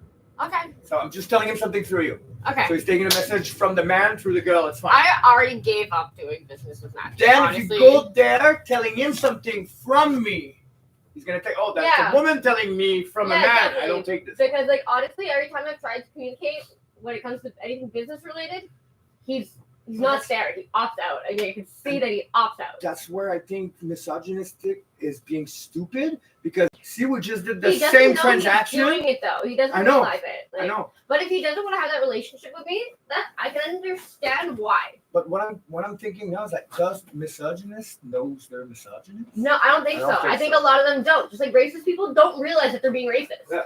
Like I used to be like that with gay people. I was offensive towards gay people because I wanted to have a flamboyant gay friend. And I was like, I want to be like, oh my god, shopping! And like that's super fucking offensive to gay people, obviously. And but no one was willing to tell me this to my face. And I was like, but if someone had just like let me know why what I'm saying is hurting their feelings, because I don't get it, so I'm not gay. Like, so how am I supposed to know that you're gonna be offended by it? Like, I can't read minds. Like, my mom used to say that to me too. I can't read your mind, so don't fucking be surprised if you don't tell me what's going on, and I'm fucking just like oblivious. Like, if that's your own fault. Like,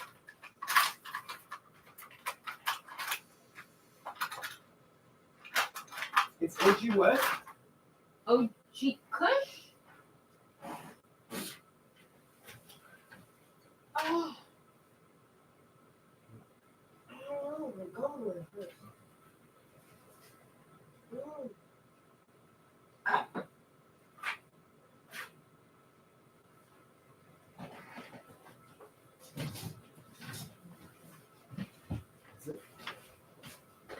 I read something else.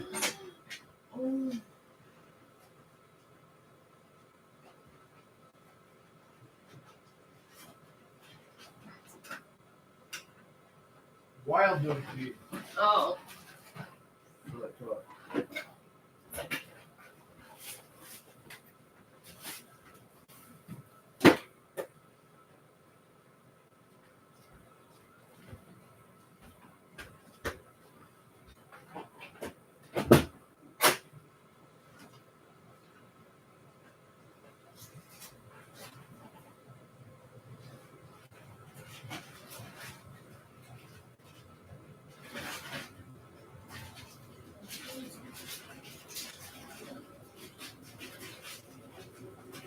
You want to bring these for both of them? I don't know. You're gonna wait until he buys No, them? I'm gonna wait until he gives me a confirmation. I don't want to drive around with him. Yeah, That's all I fucking need. Yeah, no, that's so fucking true. Cause like I'm going to jail. I was be brought to jail.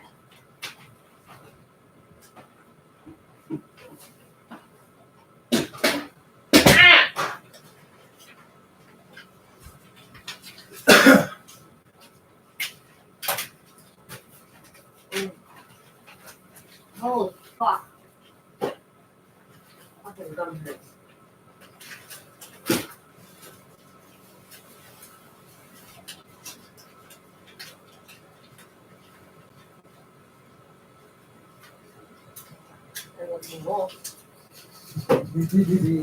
I'm literally watching you right here.